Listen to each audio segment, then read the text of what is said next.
Those little this is the ones that barely cover the eyeball. The little tiny ones, like, yeah. He just goes, who is this guy? What's he got? Kind of. I always thought of those as like Speedos for your eyeballs. Yes, Right? exactly. It's like guys are typically wearing Speedos when they do the tanning booth thing too, right? Yeah. That's true, yeah. It goes hand in hand. Thong Speedo. Mm-hmm. That's right. I've been, like, this has happened to me multiple times, but I want to see what your guys' answers are. Because I feel like we're all going to get different answers. So, what physical feature have you guys been complimented on the most? And I can go first if you want me to. Yeah, go ahead. Okay. So I'll let you guys think of your answers here. So the physical feature that I've been complimented on the most, and this has happened from multiple people, is my nose. And I always felt like that was such a random thing to compliment someone. It's like, you'd be like, you know what? I think your nose is really cute. And that's what I've been told multiple times is I have a cute Maybe because nose. for a guy, like, you kind of have a petite-ish nose. We have that nose, and I gave that nose to all of my kids too. But of course, like, I don't get complimented for it because I'm a girl, and so I'm supposed to have a cute petite nose. What is it about the nose? Because for me, noses are kind of just all look the same, at least in my opinion. But like, what is it about? Oh my gosh!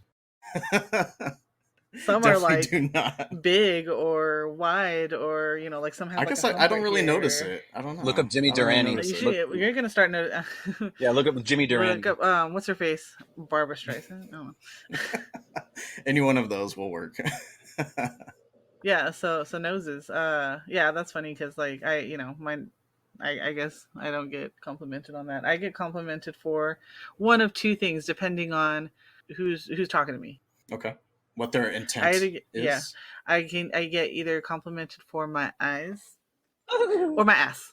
Nice. Physical feature. Yes. So eyes and booty. Right. Let's see. I see how he focused on the booty part first. He's like, booty. Oh yeah, eyes. Also eyes. Yeah. Also eyes. Yeah.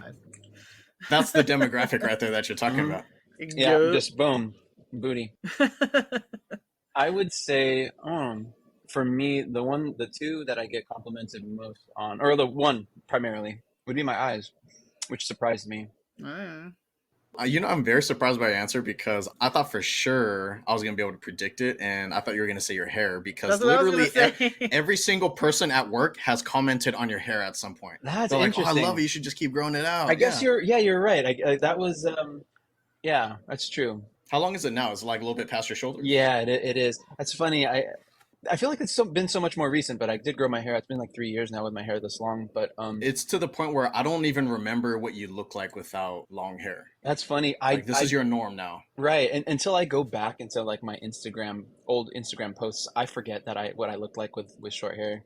That's something that I've learned to do as well. Is that when people compliment you, just accept it. Mm-hmm. You don't have to like brag about it or anything, but just be like, you know what, thank you, I appreciate that. Thanks, yeah, I agree. Right, because it is you, and that's just how this person feels about you. So it is what it is. Actually, I came up with one final question while you guys were coming up with your answers here. And I just think like this is so much fun,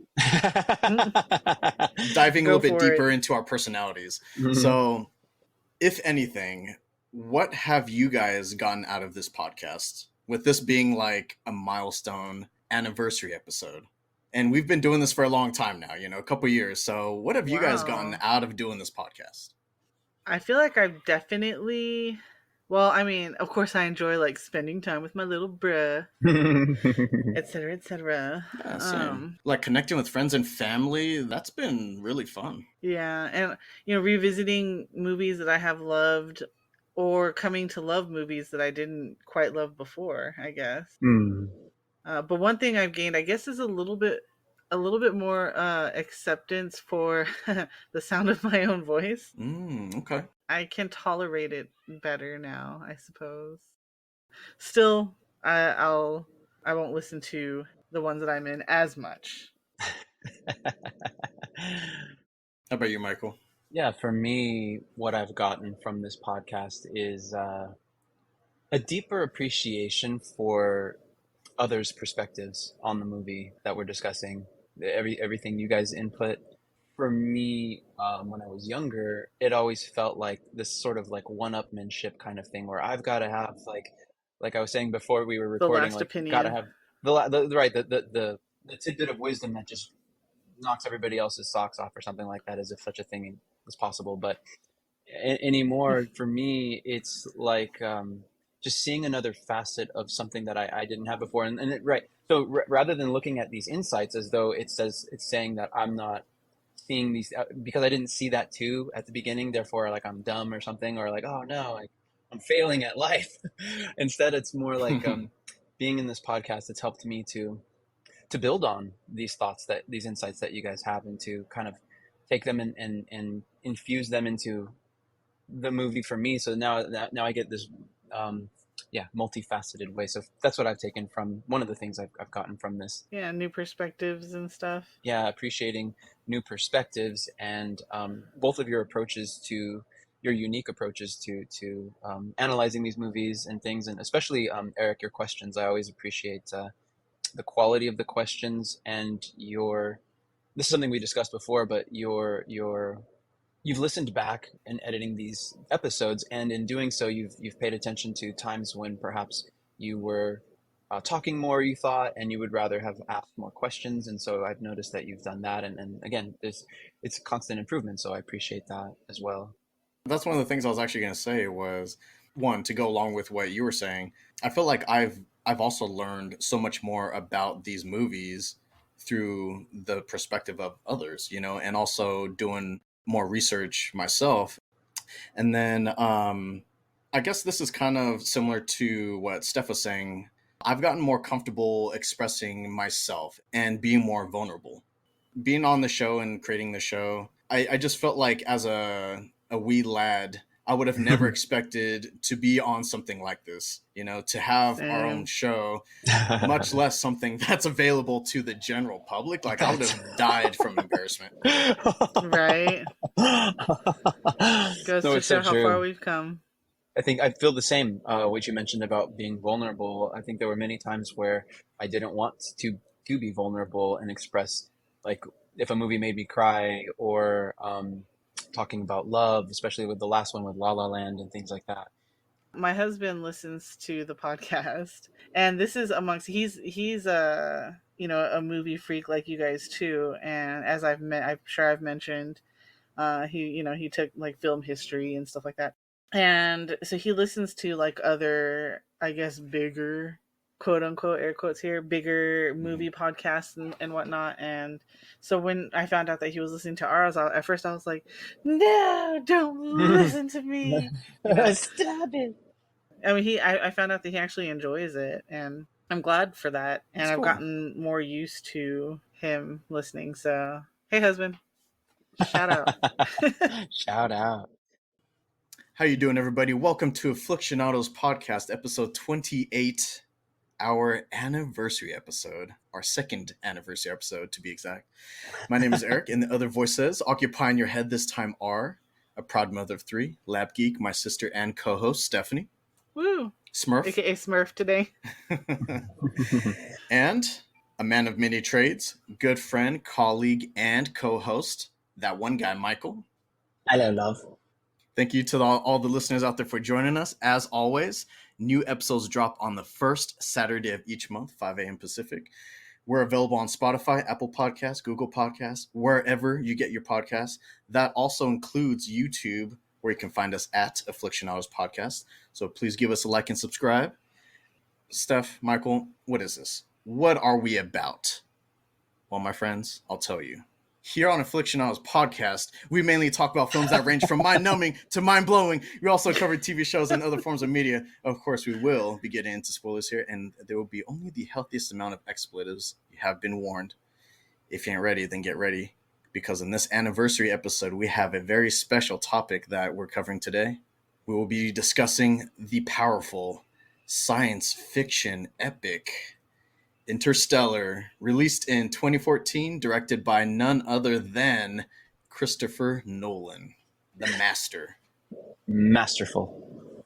Dang. And you were saying that this was also a tearjerker for you, Michael? A lot of emotions. Yeah, I remember seeing this with a homie at the time, and And I just remember like it was so immersive, and it just pulls you every which way, tug at the heartstrings. I remember I like 10 minutes after the movie, I remember I was still in that world. I remember sitting in the car with my homie, and we were like, I was just like, I just let go. I just had to cry. I was just like, man, this was where I've been in this other world for feels like a lifetime, you know? 3 hours. 3 hours exactly. Like, Yeah, I feel like this could easily be one of those movies where on the way home, instead of talking about it, you guys are just kind of like quiet, just Sitting there stunned. taking it in, that's it. That's it. It's a quiet decompressing. car ride. Unpacking it because it is so complex as well. Not just the emotions being tied up in it, but all these heady thoughts. You know, unpacking it, making connections to things because anything Christopher Nolan does has so many layers as well. So you're just really unpacking it. They're pretty complex, for Mm-hmm. sure. Quick background: Christopher Nolan. This is his 9th directed film overall, after finishing up his Batman trilogy with The Dark Knight Rises. Only our second Nolan film since Episode 1, Tenet, believe it or not. Been waiting a long time to cover another one of his movies, so here we are. Yeah. But you know, I wanted to save this one for a special occasion because, I don't know, this is just something that all three of us enjoyed. So I want to make sure that we could all get in on this and say our piece about it. Right. Well done. The premise for Interstellar was originally conceived by producer Linda Obst and theoretical physicist Kip Thorne, and Paramount Pictures picked up the project and wanted Steven Spielberg to direct originally. But by March 2007, Jonathan Nolan was hired to write the screenplay for the Paramount project. And so Jonathan Nolan was actually on board before Christopher was. Huh. Go figure. The script took 4 years. Jonathan even studied relativity at the California Institute of Technology while writing it. Wow. So he put in the work. That's impressive. After Spielberg moved his production studio, DreamWorks, from Paramount to Walt Disney Studios in 2009, the film needed a new director, and that is where Christopher Nolan joined the project in 2012. Christopher chose specific elements from the vast array of ideas that Jonathan and Thorne presented, because from my understanding, there's just a lot in the original script. Christopher felt that he needed to fine-tune like certain elements because he didn't feel that he could get across most of these ideas. So he wanted to pick and choose like specific elements and then really just focus in on those. Michael, you're saying that you left and you like sat and you thought and you cried or whatever. The first time I saw it, it was not in the theater, so I probably missed out on that experience, right? But the first time I saw it, I was just confused, and I was just like, I mean, I know I'm not dumb, but dang, I feel dumb, right? and you know, I was just kind of like, it lost me at a certain point, which I mentioned before, and I'll mention again. In part 3 of my 3 parts, I decided to rename part 2 to relativity. So part 1 for me is the ghost, where Murph is basically being haunted, and then they get the coordinates to go to NASA. Part 2 is when Coop goes to space, and they experience the relativity, and they're searching for planets. And then part 3 is the black hole part, which I call the black hole. I got lost in the black hole. Big black hole. Yep. So, Christopher was choosing specific elements to add into this final script, right? But apparently, Christopher kept in place Jonathan's conception of the first hour of the movie, which was set on a resource-depleted Earth in the near future. So all that was basically Jonathan's idea. That's cool. Oh, it's brilliant. Yeah, I like it a lot. Yeah. And the way it all comes together in the end, Exactly. I think that it ties so many elements together early. So it's like, it begs for several rewatchings, as any Christopher Nolan film would. But the intro, I mean, just the whole ghost, as you said, the part 1 being the ghost. I kept having to pause the movie. In the beginning, I only got like half hour into it, and I'd probably spent like an hour and a half watching it, because I would sit down and it's a long movie too. It is. So that's why it took me longer, but it was a joy to find these little gifts, little treats here and there. Like, oh my gosh, like you're rewarded for having already seen it. Mm-hmm. Yeah, I was definitely in an entirely different mindset this time when I watched it, and well, for me, I feel like that mindset was pay as close attention as I possibly can so I don't miss anything, so that I can understand it, you know. Ah, And yeah. thankfully, I feel like I was able to accomplish that. I'm sure I've mentioned it in the past. I think I may have mentioned it in episode one actually, but my old coworker and I, Gillis, we were two big Hans Zimmer fans, and sometimes while we were working, I would just have a playlist of Hans Zimmer, you know, playing in the background. And I think where I actually started to really give the composers the credit that they deserved, because the music was just so amazing, and it was almost like undeniable. Like I couldn't not listen to it. I couldn't ignore it while I was watching the movie. It was just so prominent, so intense, and so engaging. The Pirates of the Caribbean movies. Oh Mm. yeah. Those themes are so fucking epic, right? Mhm. And Uh they're huh. fantastic, and they They're perfectly so set the good. tone for those movies. That's where I discovered Hans Zimmer, and fucking genius, dude. Like everything he does, Mhm. honestly. Mhm. Mm-hmm. Cannot say enough good things about the Hans, as Gillis and I would call him. The Hans. That's great. This is actually a perfect opportunity because I know that you wanted to kind of save this part of the discussion for once we start the episode. So we can dive a little bit deeper into the mindset. When I was mentioning before that this kind of felt like I was watching the movie for the first time, Right. was I think because of the fact that I hadn't seen this movie in a few years. I wasn't trying to just remember everything about the movie. I was like, you know what? I'm just going to go in and I'm gonna let it tell it the story back to me. You know, even though I already know what's gonna happen, but I was actually focusing on different things. So I was listening more intently to the conversations, to the little quips and like the one-off lines that were happening in the movie, and I was picking up on a lot more this time around. Body language, I was picking up on Hmm. certain decisions to include scenes in this movie. I found kind of interesting. Like for instance, to start the movie, we're in the year 2067, and humanity is facing extinction following a global famine caused by ecocide due to what they call the blight, The right?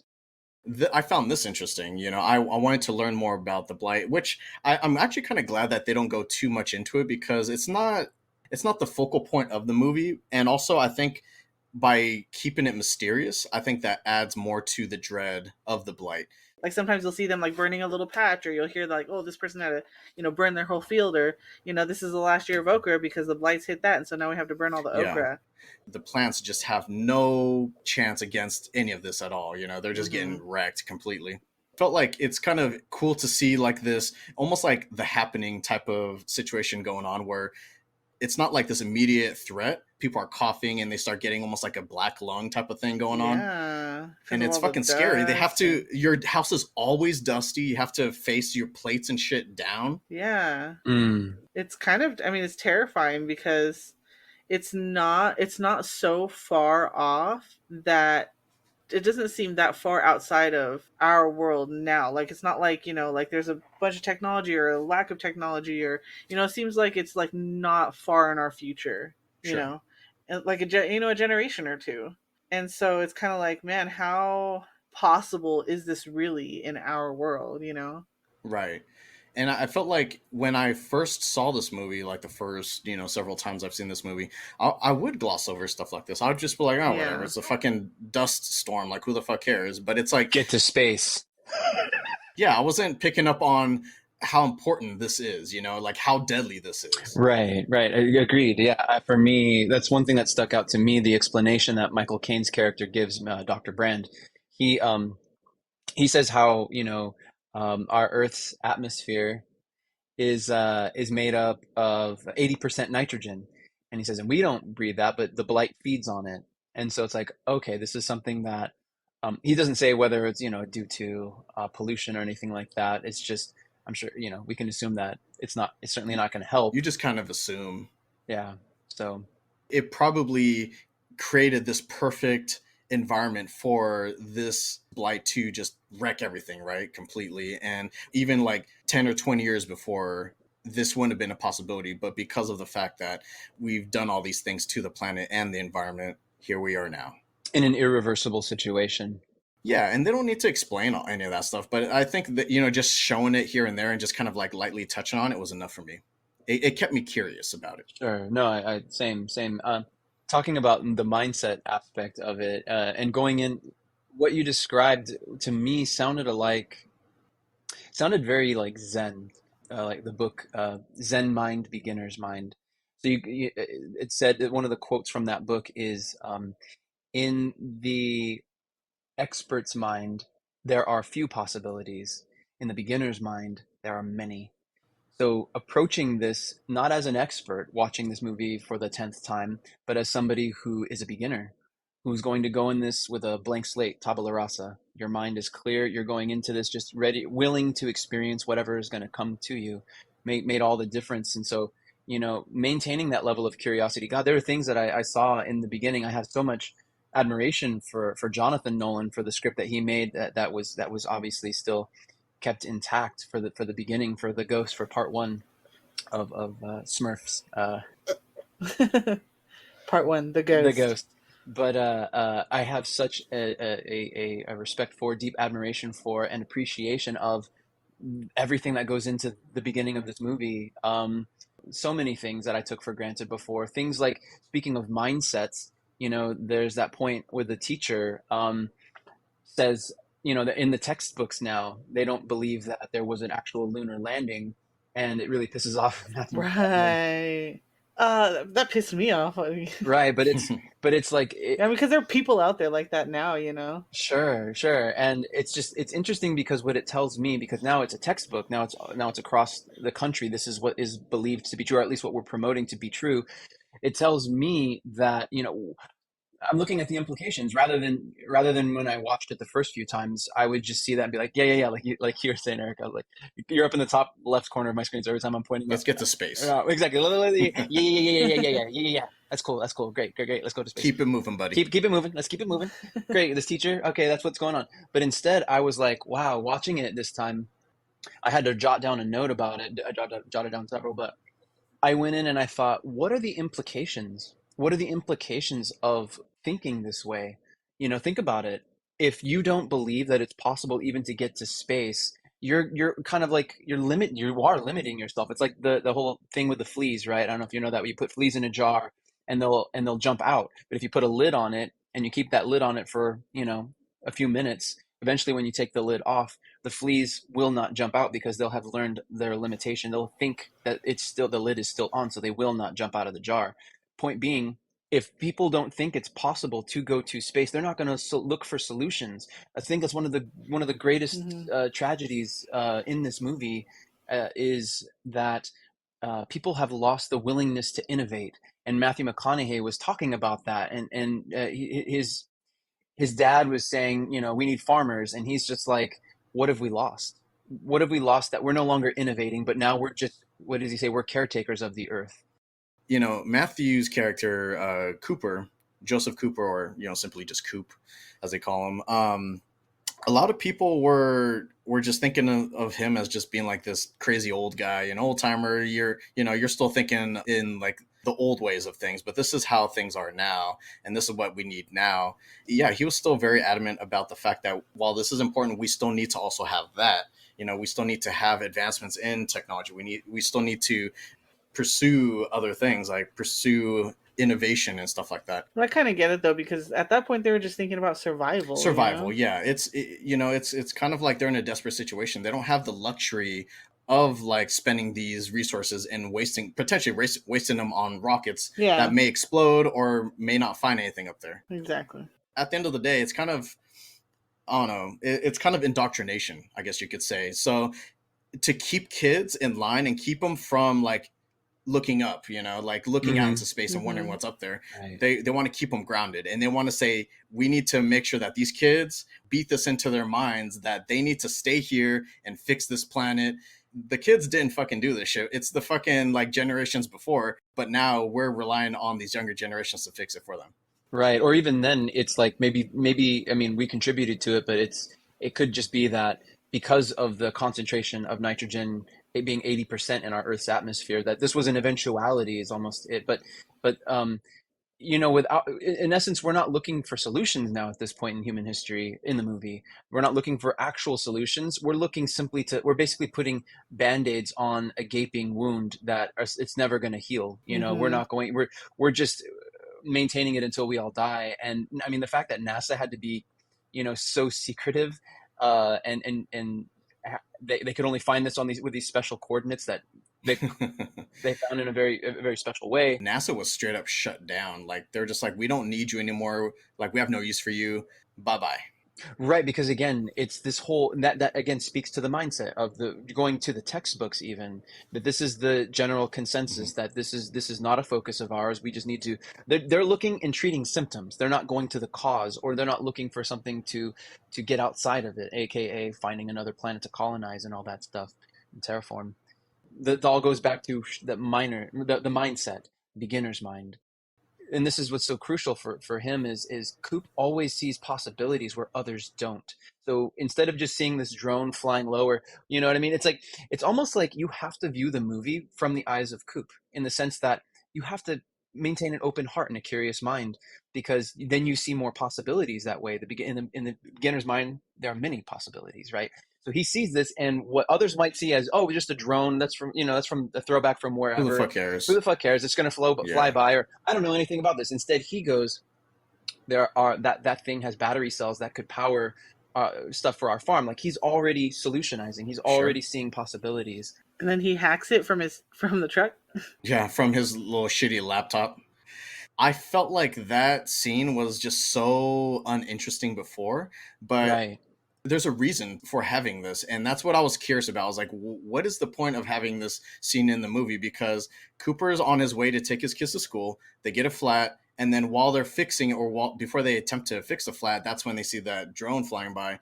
And so I had so many questions this time around, which were flooding my mind where they weren't before, like the first times I saw this movie. So what was the motivation for catching the drone? It was for its power cells, right? For like its solar power technology. And like how he was saying, I guess it would be enough to power a farm, essentially, like a whole farm. And yeah, like he hijacks it using his shitty Dell laptop, right? But I was just so curious as to what the fuck is this thing? They called it like an Indian surveillance drone or Yeah. something like that. And at first I thought they meant like Native American. The Native Americans create like their own government and they create their own drones and shit. Like what's going on with this? No, But no, he's it's talking about actually, India, yeah, Indian, India right? Indian. It's from India. I was also wondering like, what is the purpose of this drone? What is it doing? How long has it been up there? Is it self-sustaining essentially? Like it's I been think up he there. mentioned. I mean, that it's been up there for over a decade or whatever, and that's why he was saying like those solar powers have kept it alive all this time. Right, That would be right. enough to power such and such on the farm. Sorry about the baby input. No, no worries. So it's gotten to the point where it can fucking sit up there in the sky for essentially ever. It only got taken down because it flew so low that Cooper was able to hijack it. And what is it surveying? That's like, what is its mission? What is the purpose of this thing? That I don't even think I'm supposed to be so curious about this thing, but I find it so fascinating. It's weird. Yeah, yeah. I was fascinated by it, but for me, it was I found that I was more fascinated by, again, that father-daughter relationship. I mean, not to knock on Timothy Chalamet's character, but he is point is, she's the one who's going to be the savior. And so I'm now looking at this as, in what way is this influencing her to save the world? Because she has this tenacity, the same tenacity that her dad has. And so I'm watching this, and I'm watching her watch him, and I'm thinking, oh, I'm looking at the relationship between them. She's more like him than the son. She was almost like a clone of her dad. Like you see a lot of the characteristics, the curiosity, the interest in technology and stuff like that in her. Whereas like But even smarter. I don't think Timothy Chalamet's character is in that same lane, as those two. And to your point, Steph, like the intelligence, her having that potential so early, I feel like the sky's the limit for her, or it would have been had they still had those programs in place. Yeah, I agree. I think what makes a person interesting is how interested they are. Again, being curious. Tom, Timothy Chalamet's character, he's not very interesting because he's not very interested. He doesn't. He's pissed off. Oh, we got a flat tire or whatever, and all he can think about is the more pragmatic, like, thing, just being here on Earth, doing this thing, whatever. He's not looking at this as an opportunity or what could we do with this technology, whereas Coop and Murph are. Also, it's funny that I noted this as well, and I don't know, it's just there seems to be much more thought. There seems to be much more thought put into her name than Tom. Murph, right? She's, why'd you name me Murph anyway? Or why'd you name me Murphy after Murphy's Law? And whatever can happen will happen. That's how we approach it. She's like, oh, Murphy's Law, the worst thing that can happen, um, bad things happening or whatever. I don't remember exactly her wording of it, but then he explains the meaning that he understood. He and her mom understood it to be, which was simply whatever can happen will happen. And I thought that was so interesting that the Nolans had it be that way, where Murph's name is so whatever can happen will happen kind of thing, because it just opens it up for more possibilities. It's again foreshadowing. That's what's cool about it is I don't think you're originally supposed to think that she is going to be the savior. I think Coop is meant to he is like the main character, and you think that he's the one that's going to save Earth when he's only there to help her save Earth. But you don't Right. figure that out until later. Mm-hmm. Yeah. You see all these Easter eggs. You realize that all along she was going to be the savior, and you just appreciate how they built it up so subtly over the course of the movie to then you go, oh, it just totally makes sense. Yeah, of course I see this now. Whatever can happen will happen. And this one's for you, Steph, but fun fact. Actress Mackenzie Foy, who played Murph, she was the creepy looking CGI baby Renesmee Cullen in Breaking Dawn. No, she wasn't the CGI baby. The CGI baby was CGI. She was her after she grew up a little bit. I thought it took her face too. Like, didn't it use her likeness? You're probably right. They probably did. She was creepy in that movie. Oh. Yeah, kind of everything about her was a little bit unsettling. So what did you guys think of like the whole ghost thing, And this is the whole reason why Steph called part 1 the ghost, is because they put a lot of emphasis on this ghost, whatever being is communicating with Murph in her room. The interesting thing is the first time I saw the movie, I just thought it was, because I didn't know. And so I was just like, what is this going on? Like, this is weird. This is, I don't know. I might have thought it was pointless at the time or whatever. And then eventually, like if it's the first time you're seeing it, eventually you figure it out what the ghost is and whatnot. But before I knew, I was just like, what is this, And then watching it the second time, I was like, okay, it makes so much more sense now, and I get why it's happening, what's happening, why it's happening, and that eventually, Coop just likens it to a gravitational anomaly and not a ghost. They had just like random books, and like there was like weird pockets of like gravitational anomalies in that room, which you saw a little bit later when that dust storm hits the house, and she accidentally left the window open, so they go in and her room is just covered in dust, right? So they close it, but then you see like strands of gravity vertically coming down. I think if you walk through it, it wouldn't have been enough to really notice it, but like seeing that visual, the dust is floating in the air except for in these strands where it's being pressed down quicker than the rest of the dust. And so that was even tested when Cooper like flips that coin, and when it lands on one of those strands, it like immediately stops bouncing. It just like goes flat. Mm-hmm. Yeah, and that's where he figures out it's gravity, Right. I'm trying to think how how is he manipulating gravity from the black hole? Like, I know that he's almost, it's like strings, right? It looks like it's strings. So is his blocking? I don't know. Maybe there's no answer to it specifically, but know that he's manipulating gravity somehow in that space. Mm-hmm. I think to understand how he's manipulating it would be to understand what the fuck the Tesseract is, which I don't think I think it's supposed to be a theory. So it's not something that you can completely explain. It's just like an idea of it, and this is kind of like a depiction of that idea. Right, right. Yeah, I do agree that it looked like he was manipulating the gravity via some sort of string type situation. Yeah. Or a strand in time. Oh, a strand. Mm-hmm. Yeah, okay. Because it's like he's manipulating time as well as gravity at the same time, because gravity is something that doesn't, it's not bound by time. Huh. Oh, that's interesting. That's one to think about.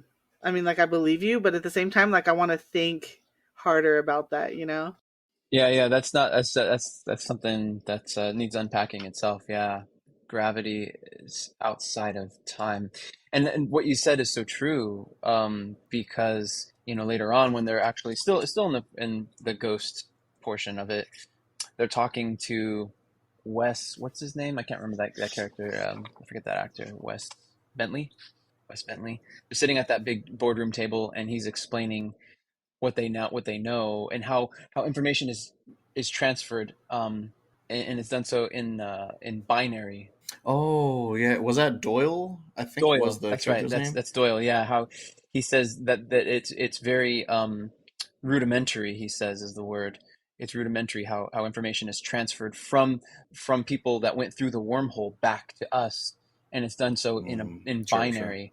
And I thought interesting. I guess gravity is being used to transmit that binary information, which again is just laying. It's all making sense so that Interesting. when that's why I remember just thinking to myself when it gets to that point where Coop is in the Tesseract and how he's talking to Tars and he's talking about transmitting that information in binary code. I was like, how the fuck did he even decide that? Well, it goes back to this. It now makes sense. I'm like, oh my gosh, Sure. of course. This Doyle laid the groundwork for it and said, and so then going back to what you said about how gravity is outside of time, therefore it's not limited, right? And that's how the information can be Right. transmitted from beyond the wormhole to the other side, Mm-hmm. back here. I don't know. It's just like I like playing around with ideas like that, and I mean, even in the movie, you know how you're talking about they were using binary, but Murphy even suggests that it's Morse code to her dad at first. She was all like, "Wait, they're like whatever this being is, this ghost is communicating through Morse." You know, he's thinking about that at first, but then he switches over to binary, and then he uses that to come The up with coordinates. the Hmm. coordinates. And so he writes it down and he looks up on the map and it's in the middle of fucking nowhere. Like there's no roads leading to this thing. But you know what? Like, hey, you never know unless you find out. I mean, but he does use Morse later, which is actually the first message that he tries to transmit, But when he's kind of still in denial and he sees that first scene where it's, him saying goodbye to Murph and he's like, no, Murph, Don't make him let me stay. leave, Don't, Marv. don't let me leave. And he sends that first message, which is Mm. actually the last message or second to last message if you count the watch, before he like comes to the realization that he has a bigger role there, then he realizes, oh wait, it's been me all along. I need to send the coordinates and they need to be in binary. So he's like, Tars, give me the coordinates in binary. I like this part. I thought this was kind of cute, and it showed more of the dynamic between the two. You know, they work on things together, and they kind of like hash things out. But Yeah. Cooper wanted to because he doesn't know what's out there. It could be a trap. It could be dangerous. Whatever the case. But he was going to go visit the coordinates, and improve his theory, right or wrong. And Alone. he told her to stay. She wanted to go, but he's like, no, you gotta stay. And so when he gets in the truck, he pulls that little blanket from the passenger side and she's there. You know, she's like a stowaway on the truck. And he's not mad. Like Mm-hmm. he's actually kind of glad that she's there. And I thought that was kind of cute. And then at the end, when they finally get there and they hit the fence, and she's like kind of waking, he wakes her up. She's asleep, and he wakes her up, and he's like, we're here. It's a dead end. There's a fence. We can't get through. And she's like, she yawns, and she's like, didn't you bring the bolt Mm-hmm. cutters? They just think so. Like, And he's like, that's my girl. Yeah, exactly. And I think that's what I was going to mention as well. Is they're a great team, and without her, I mean, it certainly begs the question: would he have pressed on, or would he have stopped? Because he seemed like I'm not so Maybe. sure about this. But then when she says, "Didn't you bring the bolt cutters?" Right, as she's yawning, and he goes, "That's my girl." It's like he needed just that little push, needed her She's like validation of, his yeah, bad I'm influence. thinking of doing this. Right. Well, they're each other's, right? They feed each That's other true. with this, and like even when she gets in trouble at school, he backs her up. He's just like, no, I'm taking her to Yeah. Murph's side. You guys are the idiots. I'm taking her to a baseball right, game. right, exactly. What are you gonna do about this? Yeah, I'm gonna take her to a baseball game. There's candy and popcorn. Yeah, yeah, exactly. Like this scene when he's about to break into this like secured area, it's like fenced off and has like barbed wire at the top and everything, signs that say keep out, but other than that there's nothing else to go off of. So he's about to break in and there's this blinding light. Almost got vibes that this was alluding to like extraterrestrials, like aliens or something, especially when it's the light is shining into the truck. it's like, don't be afraid. And Murph is just like, She ah, screams. she's like freaking out. Yeah. It very much felt like Fire in the Sky or something like that, like some sort of like alien abduction. Yeah, a little creepy, scary. Like a throwback to old sci-fi movies or something. Yeah. But then we find out that it's NASA, and the fact, or what you thought, you thinking that NASA was shut down was a lie. This whole secret operation. In fact, NASA is alive and well and working on a plan to save the human race, which is also a lie. I think that's why they were so startled by this father and his daughter stumbling on their location, because it's so secretive. It's out in the middle of nowhere. There's no roads around. How the hell did you find us? And that's what they wanted to know. Especially somebody that they knew. Really quick, how fucking cool are those robots? I know, right? Oh yeah. I love them. And he says it's old technology. That's so funny. He's like, yeah, this is old technology. It's like the wiring could be bad. I think these robots just might be one of my favorite elements of the entire movie, because these AI robots resemble some sort of like retro futuristic CRT TV kiosk looking things. Yeah, they look like they look like Tetris pieces. Really clunky. Yeah, I don't know, like an old jukebox / I don't even know. Yeah, old jukebox. It's interesting because their movements are so rigid, obviously, and yet they move smoothly. It's kind of an interesting paradox that when they move along, like especially when they get saved in the water. Yeah, so cool. Like when they go, how they could roll rescue them out of the water. Aesthetically, they look really retro. They're very advanced in capabilities. Yeah. And I love the fact that little by little throughout the movie, they show what these things are actually capable of, like they show more skills that they can do. And I thought, like, who came up with the ideas for these things? These robots are fucking dope. I know. They need to make those in real life so that they could take over our planet one day. Take over, yeah. I'm going to need you to turn down your humor to about 75, Steph. That's right. See, even stuff like that, like I love the levity, in these intense situations. Like Coop's just like, he's like, what's your humor level set to? 100%. Let's turn that down a little bit. 90%. Or the honesty setting and whatnot. Yeah, I thought that was, how many settings must they have? Oh yeah, I imagine like you can customize those however you want to. Customize a little bit to work better with that person, right? Like that teammate. It's kind of like having your own droid. Yeah, essentially. I mean, like sometimes when it walks, it kind of reminded me of R2-D2 a little bit. Yeah, a little bit, the way it like tilts back kind of thing. Yeah. So thus starts part 2, relativity. And it turns out that, like how you're saying, Cooper showed up at the perfect time, because they were getting ready to like send this rocket out with this mediocre ass crew, or at least mediocre pilots that can't even make it out of training. And Cooper accidentally stumbles upon this thing. So it was just like everything was meant to be. Yeah. I mean, obviously we find out that it was orchestrated when he sent himself there. So the thing is, would he have found it had he not helped himself from the future? Well, that's the thing. I mean, that's the thing about the whole time travel thing, There had to be a first time. Yeah. Or was there ever a first time? I don't know. Time travel. That's the time paradox right there. Yeah, exactly. So anyway, he makes it there. Yeah, at some point he has to go and say goodbye to Murph, which is an absolute disaster. And she kind of never recovers from that. Like, that scars her for life. So I guess before we get into that, what is the mission? There's 2 plans. Plan A is to go find a habitable planet, which is actually possible because somebody has placed a wormhole next to Saturn that directly leads to a galaxy with several possibly habitable planets. And when you say placed, it essentially just like showed up out of nowhere. And I love that. Yeah, it showed up out of nowhere. And I love their explanation, because they talk about the whole like bending, like they showed like the little piece of paper example where you have like point A over here on one side and point B over here on the other side, a line in time, and then you fold it to bring those 2 points in time together and punch a hole through it. Bend time, and then they say like, oh, a piece of paper is 2D, or is flat, and then you punch a circle into it, which is like the 2D depiction.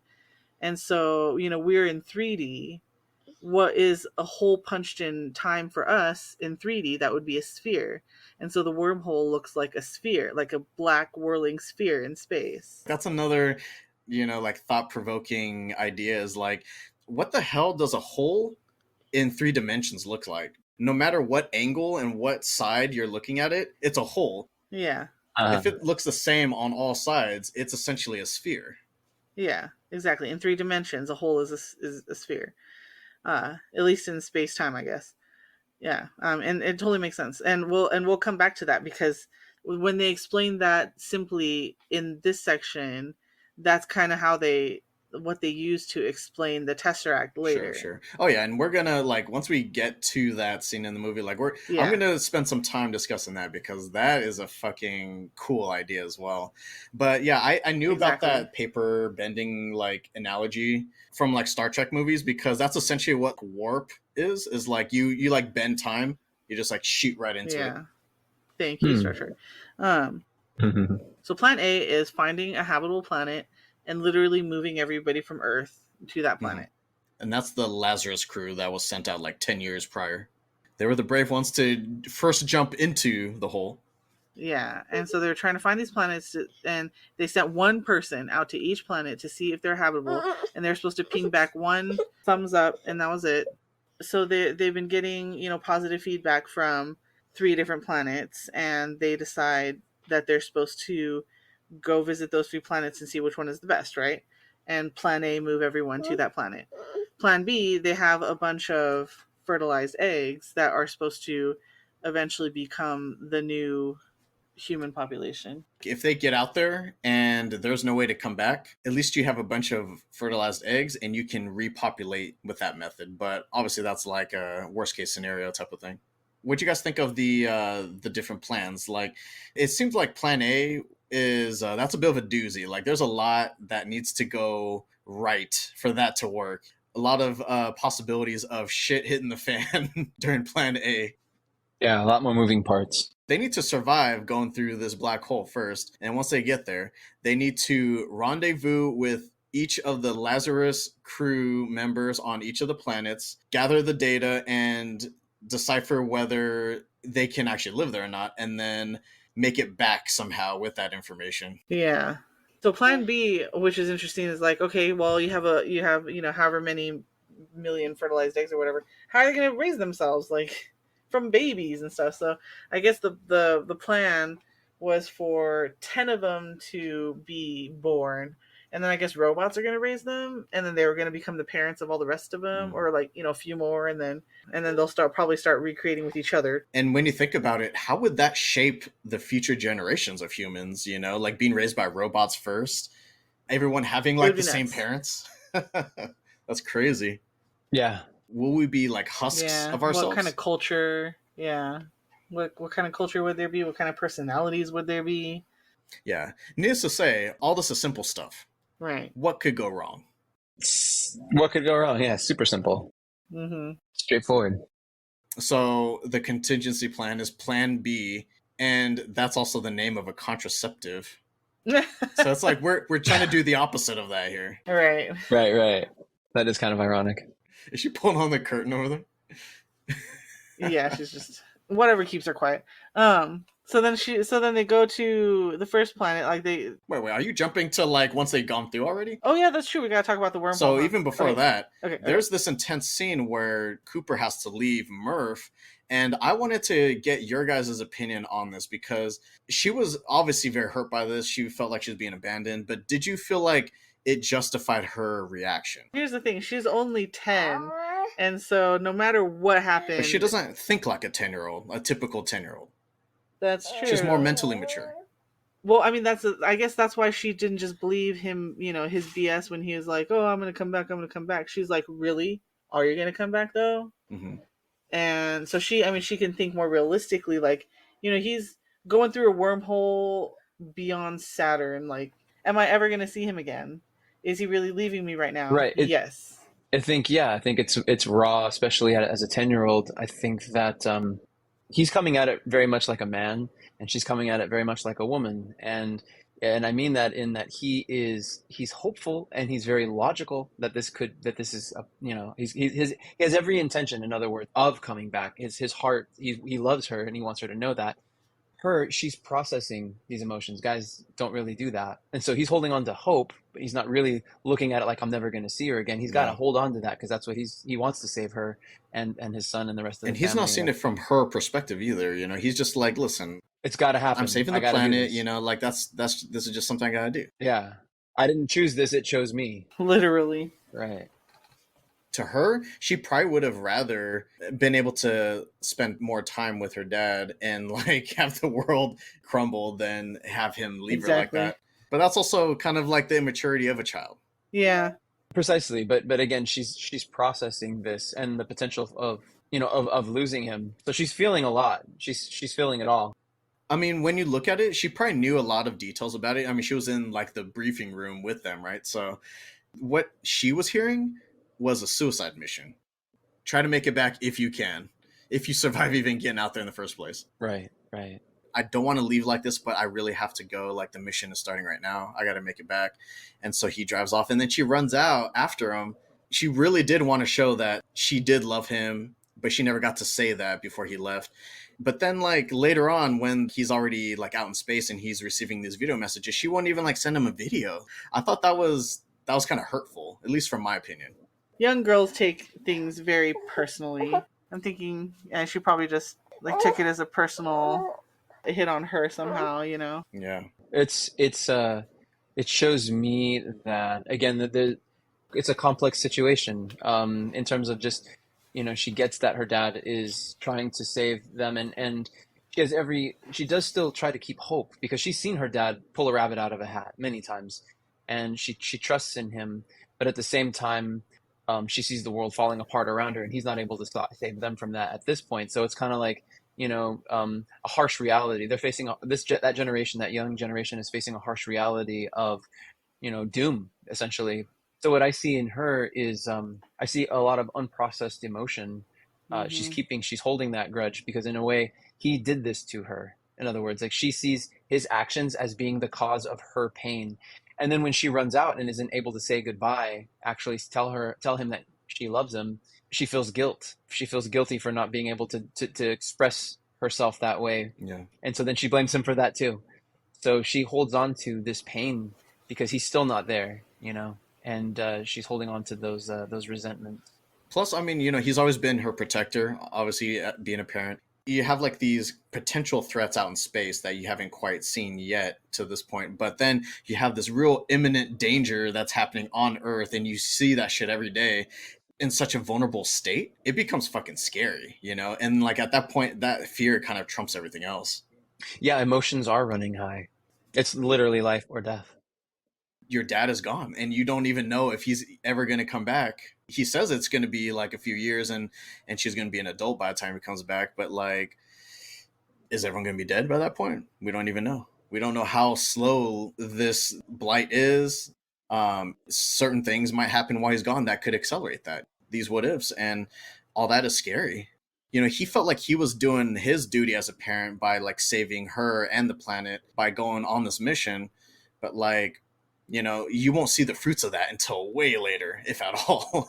But it's worth it, right? Like he has to hope that this is their one shot at saving even her and everyone else on the planet. Yeah. But yeah, that's a good point. Like that the situation is dire. So again, emotions are running high.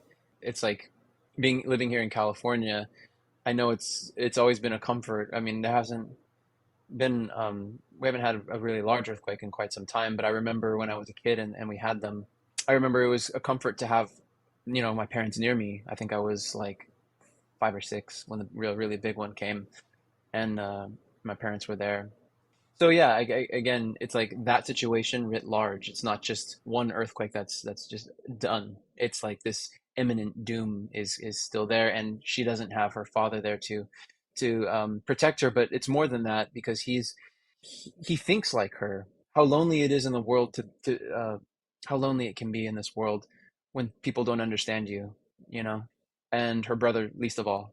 So, or at least her dad did, and so he was not only her dad and protector, and taught her so much, he was also like her friend, in some sense, a mentor as well. Sure. And so to lose that like-minded person who is so knowledgeable that she is so close to, at a time when she would need him the most, it's super painful. Yeah, definitely. So yeah, he finally achieves his lifelong goal of flying into space. Cooper's he's doing it. He's piloting that ship. Right. He's got, because again, at the beginning he had that nightmare, but it was him crashing. Hmm. Remember, he was in one of those, I forget what they're called, but like a shuttle or something like that. Yeah, And you see his dream happening, and he's in the clouds and I think they everything. call them the Rangers in the movie, if I recall, because they all kind of look the same, right? The same style. Right, right. But it's interesting because in a way that dream is also a premonition too of him piloting eventually later on. Yeah, So again, who knows if they are putting that in him as well, the they that created the wormhole as well. So it's like, The dream just kind of shows us that he was a good pilot and he crashed. They imply that he crashed because they took over. definitely shows like the skill level that he possesses, right, as a pilot. and the tenacity and the confidence that he has in himself, despite having crashed that other aircraft. You know, I wonder too if like was he really that much more skilled of a pilot than the rest of the crew members that kept failing, or did he just have that confidence in himself that they didn't have? It's an excellent question. That's what I'm here for. I mean, just confidence isn't gonna get you out of a situation like that. You gotta have the skill. If you have the confidence and no abilities, then you're gonna die. I'm not saying that he didn't have the abilities. I'm saying was he that much more skilled than those pilots that we I never think. actually I mean, see? personally, I think so. But I think again he looks for possibilities. I think that he's willing. He has confidence in himself to make whatever he needs to have happen. Um, I think about it's basically taking a risk, right? He's got to believe that what he's learned up till then is going to help him, and he's got to be able to trust in himself. Which I think, if nothing else, them or they causing his aircraft to crash before are really they're testing his tenacity, they're testing his confidence in himself. He needs to have every bit of it in order to mm-hmm. survive this mission, and he has it in spades up until then, but now he's got to face his demons. And I guess to go along with like the whole time thing, like how he was trying to cut as much time by landing, like super quickly and dangerously. I love the fact that they put time in the forefront so often because that's like a currency, that's a resource that is very scarce in this situation. They don't have a lot of time. Like even by traveling from Earth to Saturn, where that wormhole is located, they have to go into that little cryostasis. And I thought that was actually a cool concept too, because I've seen cryostasis in several different science fiction movies and shows and stuff, but this one looked a little bit unique compared to those. Like they have that little like bag that they put over them and they're like submerged in water, and I guess they flash freeze the liquid that's in there. I'm not quite sure how it worked, They and didn't really obviously they explain didn't it. really go into Yeah, detail. but yeah, it's pretty cool. So what it takes like 2 years for them to get to Saturn to get to the wormhole, right? And that's already 2 years there, and then they go through the wormhole, which is interesting. Like for a while, it just looks like they're kind of going along the edge of it, like they're orbiting a planet, and then Right, all of a right. sudden they're in it, and yeah, it's just I wonder how they came up with how that would look and whatnot. Yeah. I'm curious as to like what you guys thought of this, because this is a very prominent moment in the movie. Yeah, Obviously, like in a fucking black sphere, there isn't really much to look at, but I love how they approached it. I love the visuals of it. It was like spinning almost, like you could almost see like yeah, a Yeah. mirrored surface, and you could see the other stars, and it was spinning in one direction, but also at the same time it was spinning the opposite direction, if you can picture that. yeah, And like how you're saying they're flying parallel to the surface of it, like the wherever that like event horizon is, they're like flying parallel to it, and they slowly like kind of like inch closer to it, and then until it like sucks them in. Hmm. it's weird. Is that better than just like going headfirst into it? That's exactly my thought. I was thinking, yeah. Like peeling an orange almost. I know, instead of like flying directly into the but and then they're going through it, and they have already agreed that whoever they is put it there.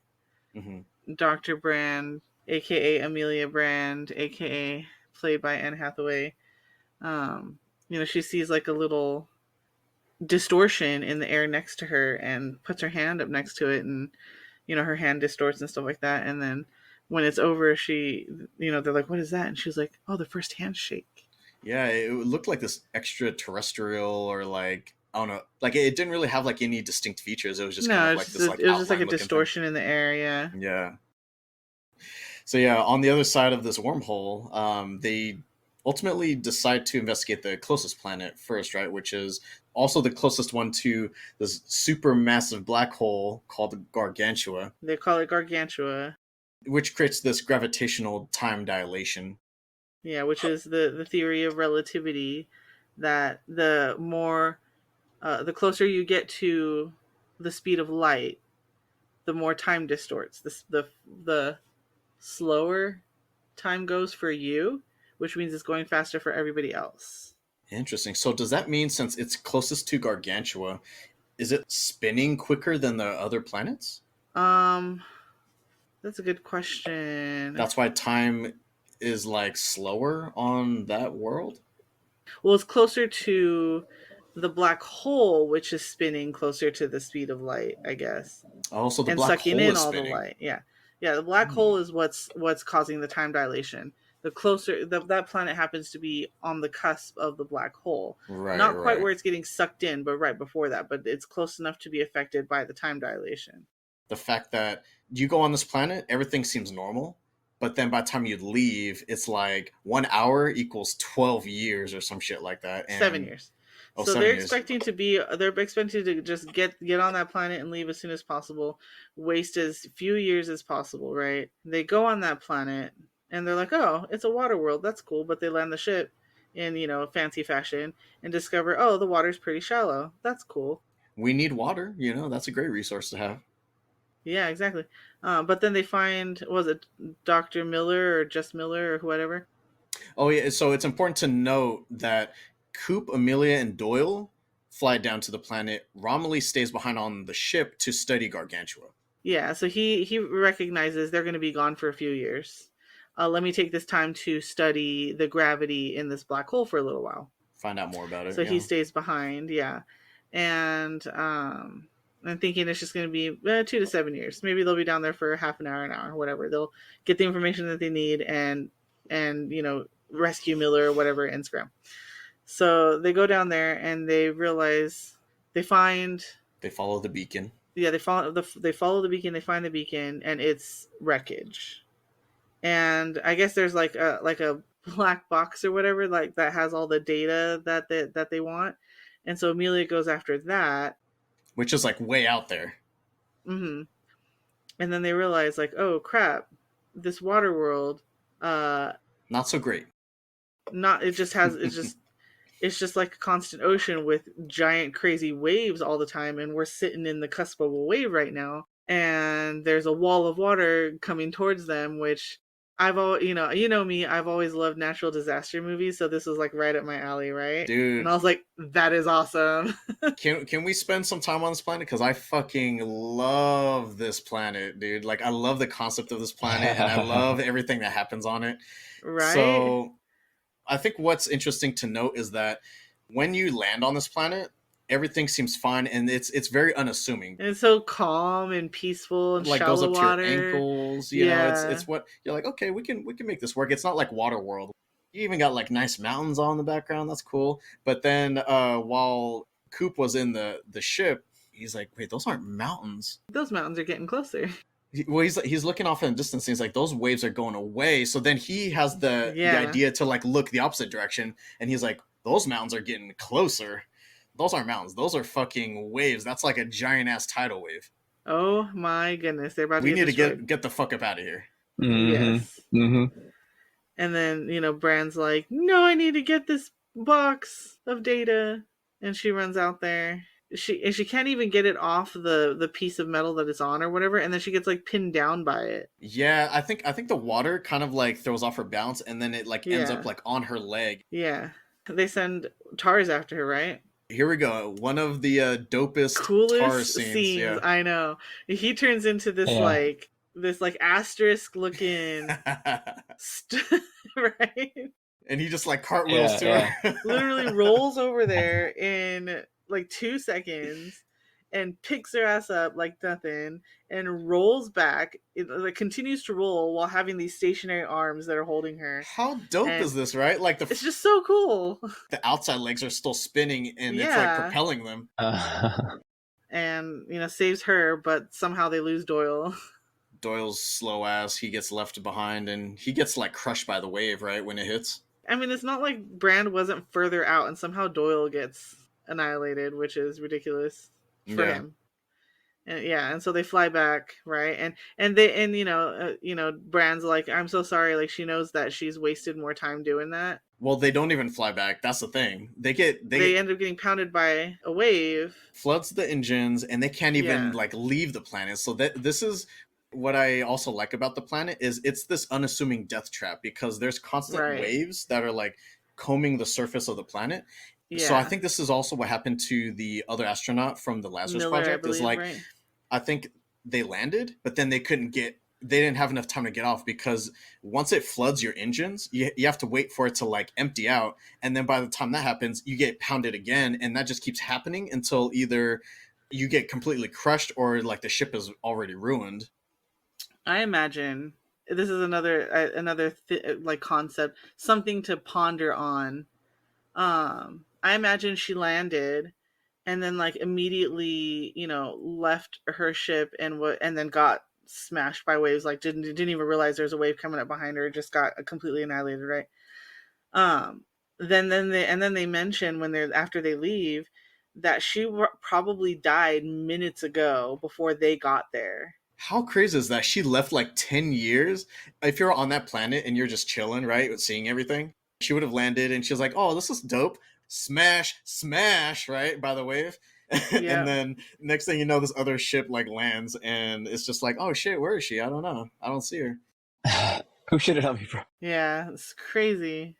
I loved how genius it was how they leave because Coop again, he's always looking for an alternative, and I think this is something that Lazarus person, if he or she was able to make it back into their ship, they wouldn't have been able to think of this. Most likely is that Coop has everyone put their helmets on because what he's going to do is he needs to like quickly flush the engines while also igniting at the same time, and so he flushes the oxygen in the cabin, blows the air out, but also it helps ignite because that's what it needs is oxygen, right? So it like helps ignite the engines and then they can just haul ass out of there. I thought that was so fucking smart, dude. Man, and then they barely make it out of there.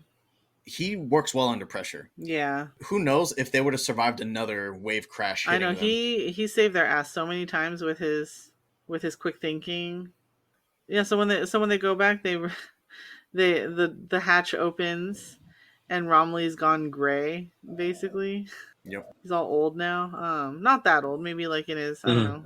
Was it 23 it's been years? 23 Something years, like that? yeah. Yeah. So they that means they were down there for a couple of hours, 3 hours at like least. 3 hours. 3+ hours. They intended like what, less than 2, and they ended up 3, and that little stunt costed them. They wanted 1. Yeah, they were planning on like a half an hour to 1 hour.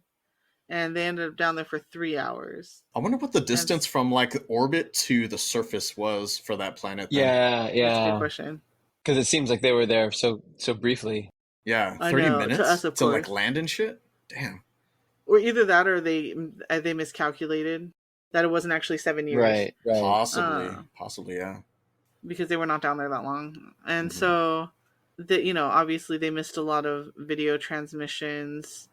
A lot happened, including something that Coop mentioned was that maybe when I come back we'll be the same age because of the time dilation, and so Murph finally sends a video saying, today's my birthday and it's a special birthday because I am now the age that you were when you left. And you left. And Coop's there balling. So like if she still has this grudge even now, why do you think that she even made this video to rub it in his face, obviously. What is she hoping to accomplish though with this? Guilt. She's guilting him. Am I the only woman here? Yeah. Yeah, she wants to definitely wants to guilt him. Yeah. Like you said you were going to come back. But right, but the difference between the opposite of love is not hate. The opposite of love is indifference.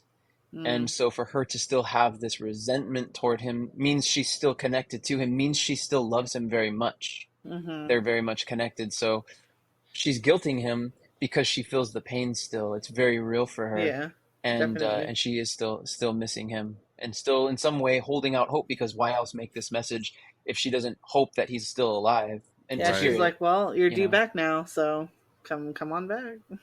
Yeah. And then even through all the grudges and the resentment and the guilt tripping and all that, she's still, at the end she's still like, I always believed you would come back, If she truly deep down believed that, then why didn't she actually believe it? Like right? she wasted so many years of her life Being pretending that she resentful. wasn't, Yeah. instead of leaning into it. Or maybe she was just mad that he wasn't back yet or whatever. Yeah. Because do you think it would have hurt too much to like find out that he like definitively he died out there, or something happened and he actually wasn't coming back? Yeah, she would rather believe that he was choosing not to come back yet or whatever. Right. It's still hurt because then it hurts. It hurts to have your hopes up, because then you could potentially, be disappointed. It's also sad to think about too in the situation is that him leaving really fucked her up mentally. Mm-hmm. Do you think she would have worked so hard in her studies and became this great scientist if he hadn't left and hurt her? Or do you think she would have still become that potentially? And like, how's this going to affect her personal life? Is she going to be able to trust anyone again? I definitely think she's scarred for life. She's gonna have issues, forever. Definitely. Um I mean, that's a given, and I mean, it's evidenced by the fact that she's dating Topher Grace of all people, for God's whew, sakes. burn. That definitely shows that how little respect she has for herself. Right, exactly. Topher Grace, come on. Oh man. Yeah, seriously. Honestly, I think that if this hadn't happened, obviously NASA would have been kept a secret. She would have probably ended up, helping on the farm forever, and her skills would have gone to waste. Maybe, yeah. Since NASA was revealed to her, she was able to be involved with that and actually help and eventually save the world. So that worked out in everybody's favor.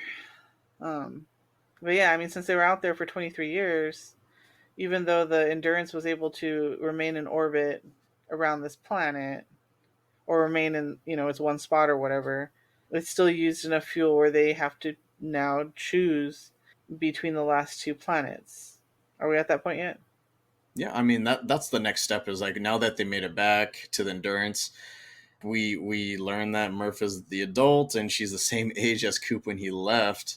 And that's what's crazy is like you're aging at a slower rate than your child is, and now your child is gonna be older than you. I know.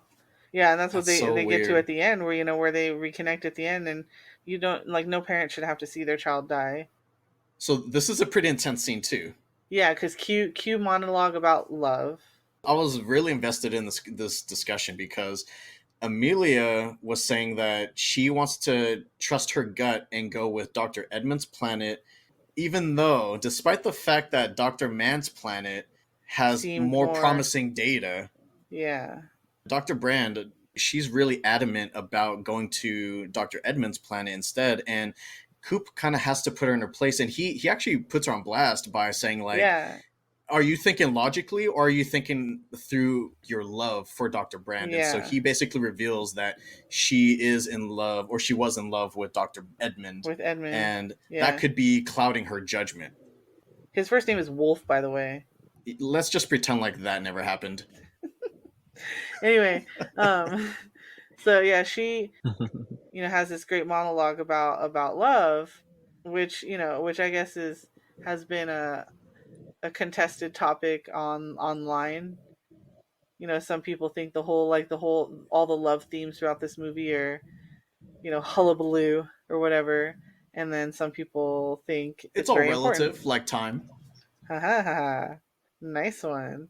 So, I mean, she recognizes that yes, even the slightest chance that she might be able to see him again is a huge draw, but also It's a her gut plus. is telling her to go to that planet, and Coop shuts that down and is like, no, you're thinking with your emotions. We need to go to the one that actually has more promising data and is further from the black hole. And I thought this was That so does make fucking sense. genius though, because all signs are pointing that Dr. Mann's planet is the better planet to go to. Like that one is most likely going to be our planet. Right. But like Dr. Brand had the like intuition. Like it's true. I love Dr. Edmund, but there's something telling me that we need to go to this planet instead. Right. She was basically vetoed on that Mhm. decision, and they decided to go to Dr. Mann's planet instead. But I was like, man, how fucking like crazy was that? If they listened to her heart and her gut, They would be they would have done. made the correct decision. Yeah. I mean, yeah, but also would it have been the correct decision? I mean, they would have found the planet, but then would they have actually gone through the black hole and discovered all that data that would then be transmitted to save everybody else on planet Earth? So Good it's sort of that point.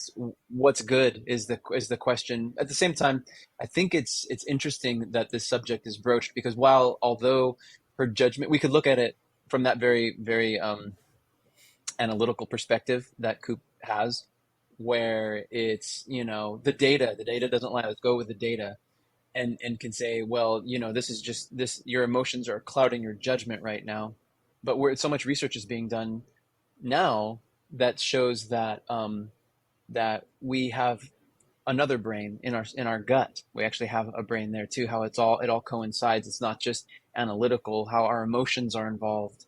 There's this whole embodiment movement that's happening, and just the world over right now, and it's only going to get bigger. But without going into that topic too far, yeah, there's something to be said for her intuition, for her gut. She is the only woman, and women have strong intuition.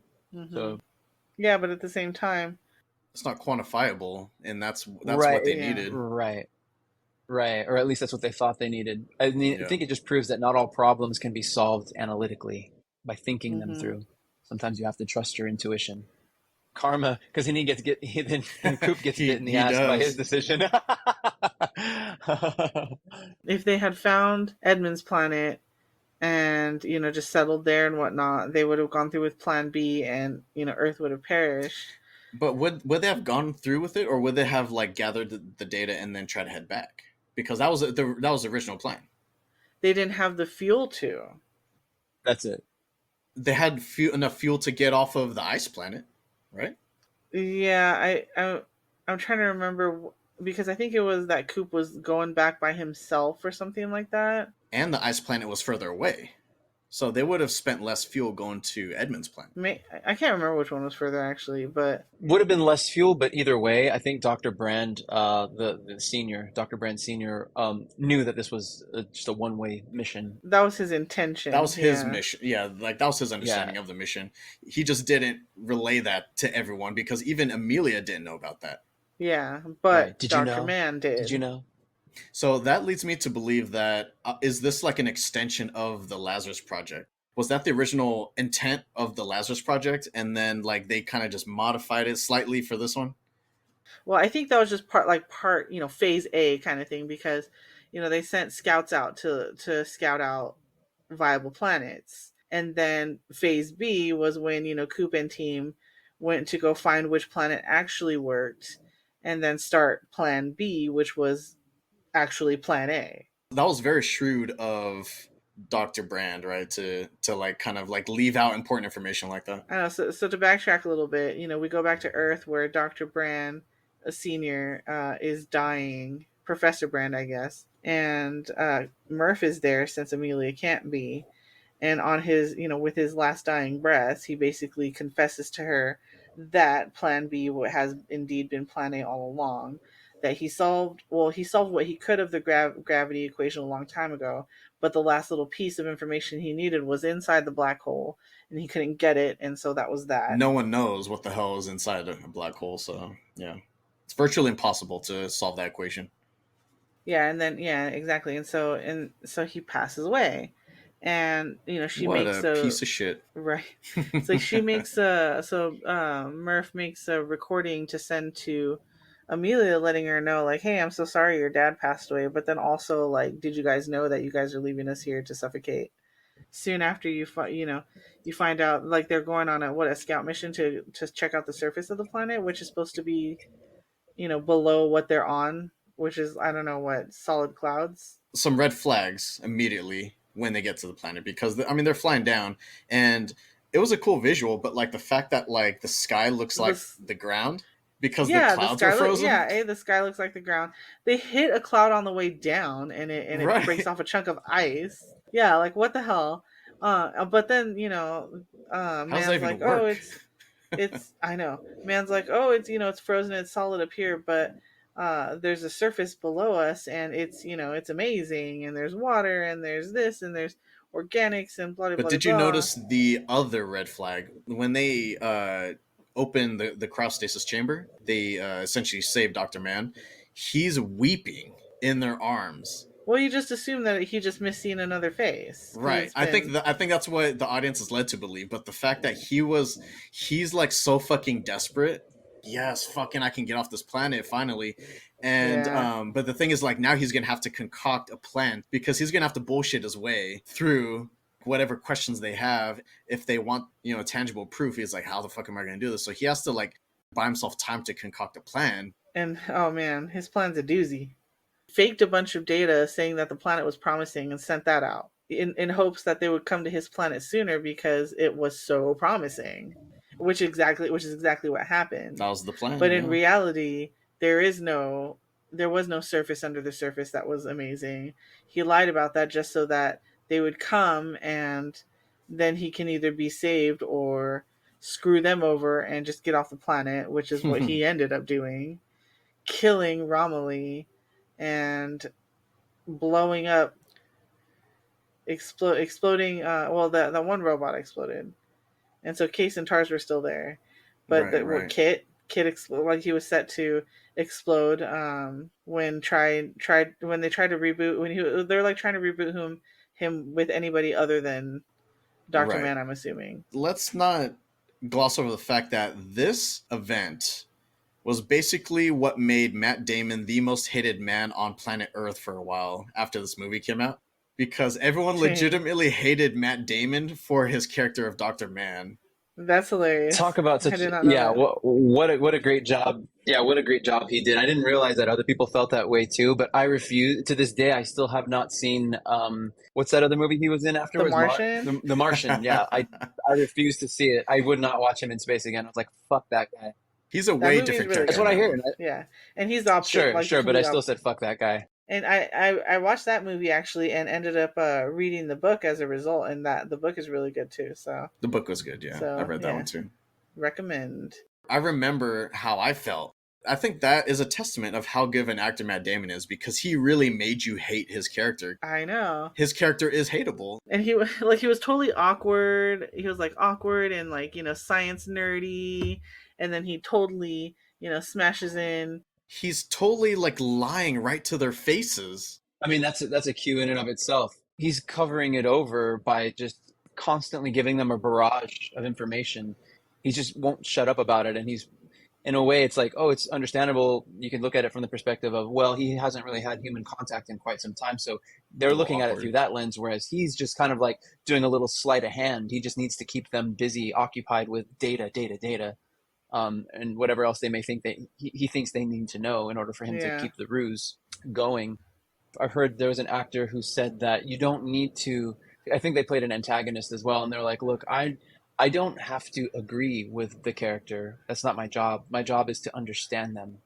So it's not Mm, as though he agreed that this is the best thing to do. It's more mm-hmm. just I understand. I understand where Dr. Mann is coming from.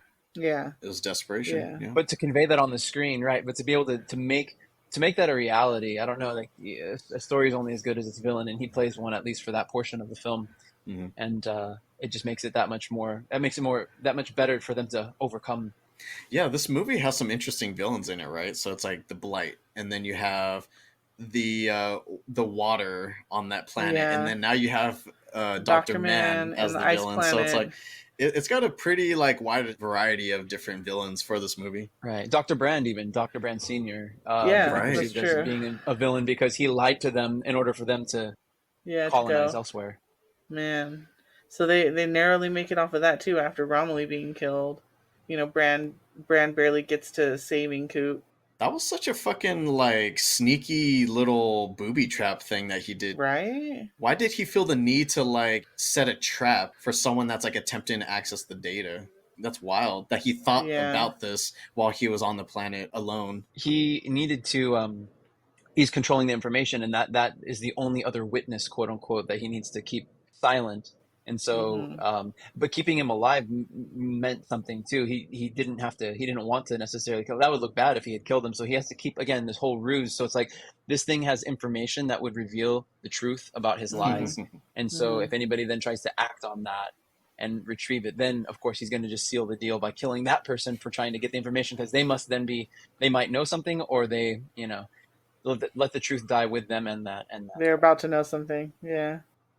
And I think what makes Dr. Mann even more villainous, so you know, he tries to murder, flat out murder Coop when they're alone, right? Away from the rest of the crew, Mm-hmm. and then like he starts almost lecturing him as he's suffocating, and he's like, "I'm sorry, I thought I could watch this. I can't. I I don't even know. want to He's hear so you." awkward. So he like turns off his communicator. Yeah, yeah. Like, but again, So just seeming like awkward. he's sympathizing with him. Do you see your children? I heard that happens. Like he's fucking weird, dude. Yeah, he's so weird. He's so weird Yeah. and he's so desperate. He did a good job acting that one out. And then he gets dumb because, you know, he's so desperate to get away that he flies up to the Endurance, tries to dock with it. Incorrectly. Tars's trust setting was set low enough where he enabled the autopilot docking, disabled the Mm. autopilot docking, which I thought was hilarious. And so he docks with it imperfectly, and they're like, they keep trying to tell him, like, you know, don't dock, and then when he finally does, they're like, don't open the hatch, don't open the hatch. And you'd think he would be smart enough to realize, like, oh, if he's not docked perfectly, the hatch is gonna blow. But it seems like only they, only Brandon, Coop, and Tars got that, and somehow Dr. Mann did not think of that. I mean, to be honest, I don't even know how any of that shit actually works, and I would assume that it's gonna blow even if you dock perfectly. No, I mean, because if you're docked perfectly, then the pressure will equalize. It's Like when you sealed, open the yeah. hatch, yeah, it's sealed, so the pressure will equalize between the ship and the Endurance.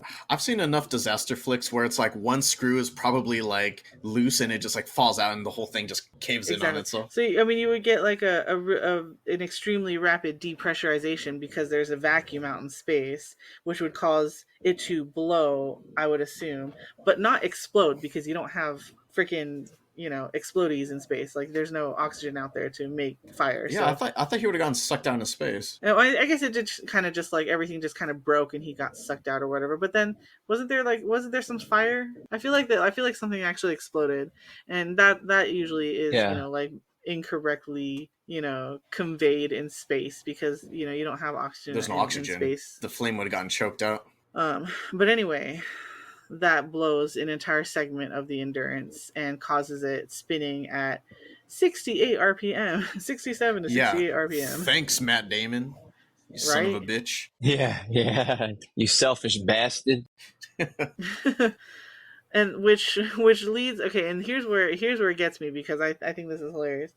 Which leads Coop to initiate some more crazy ass maneuvers to get their ship spinning at the same rate as the Endurance so that they can successfully dock. You were saying that this portion of the movie was kind of dumb, right? Like you didn't quite believe it? Yeah, it was. I mean, I really had to suspend disbelief. I mean, you kind of have to for everything in this movie because we don't have actual wormholes and black holes, or I mean, we have black holes, but like, Right. we're not studying wormholes in real life, right? So if Dr. Mann wasn't able to successfully dock when everything was like perfectly still, and yet Coop is able to spin his ship at the same rate as the other spinning ship and then dock them perfectly together. It's plausible, right?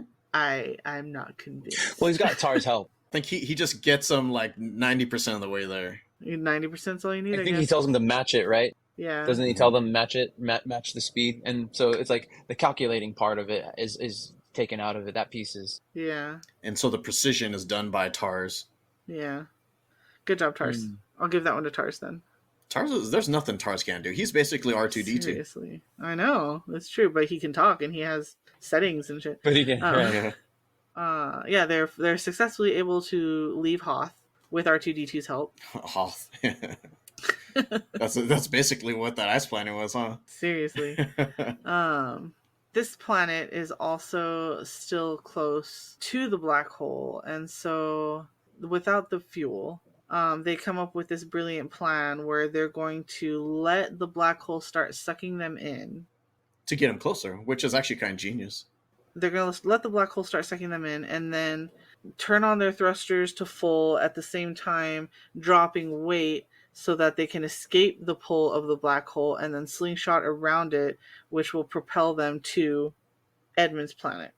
Bran doesn't know is that she's being lied to yet again. They drop Tars and then they drop Coop.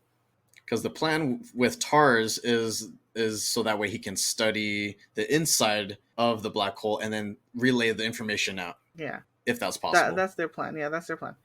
Yeah, so they needed to drop more weight. And so they're like, you know what? Yep. Coop's like, I'll sacrifice myself. You know, we're already losing 50 more years. I'm probably not going to see my kids again. And so he's like, I'll just sacrifice myself. Like, getting that close to the black hole, they already calculated that they're going to lose 50 plus more years.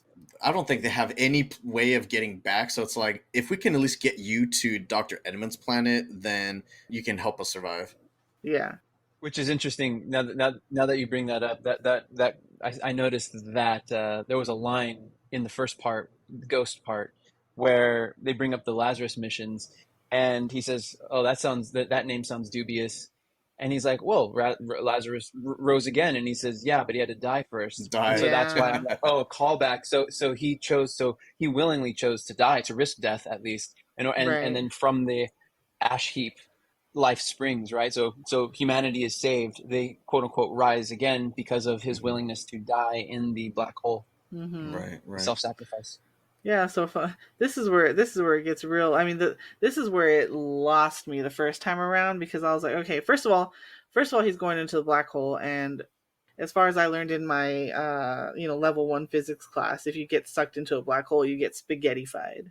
You get stretched into you get turned into a strand of spaghetti, because it's like it gets very small in there. Or you just end up hearing, "Black hole sun, won't you come?" Don't go there. Not that song. I used to love that song, but they played it out so much. Encore.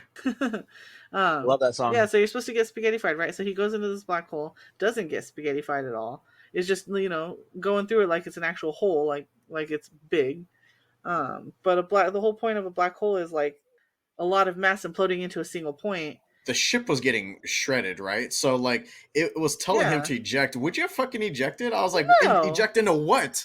I know, like eject into getting yourself shredded. So I was thinking the same thing. I thought I was as protected as I can be in this ship, and this ship is getting wrecked, and you want me to fucking like launch into it? Right?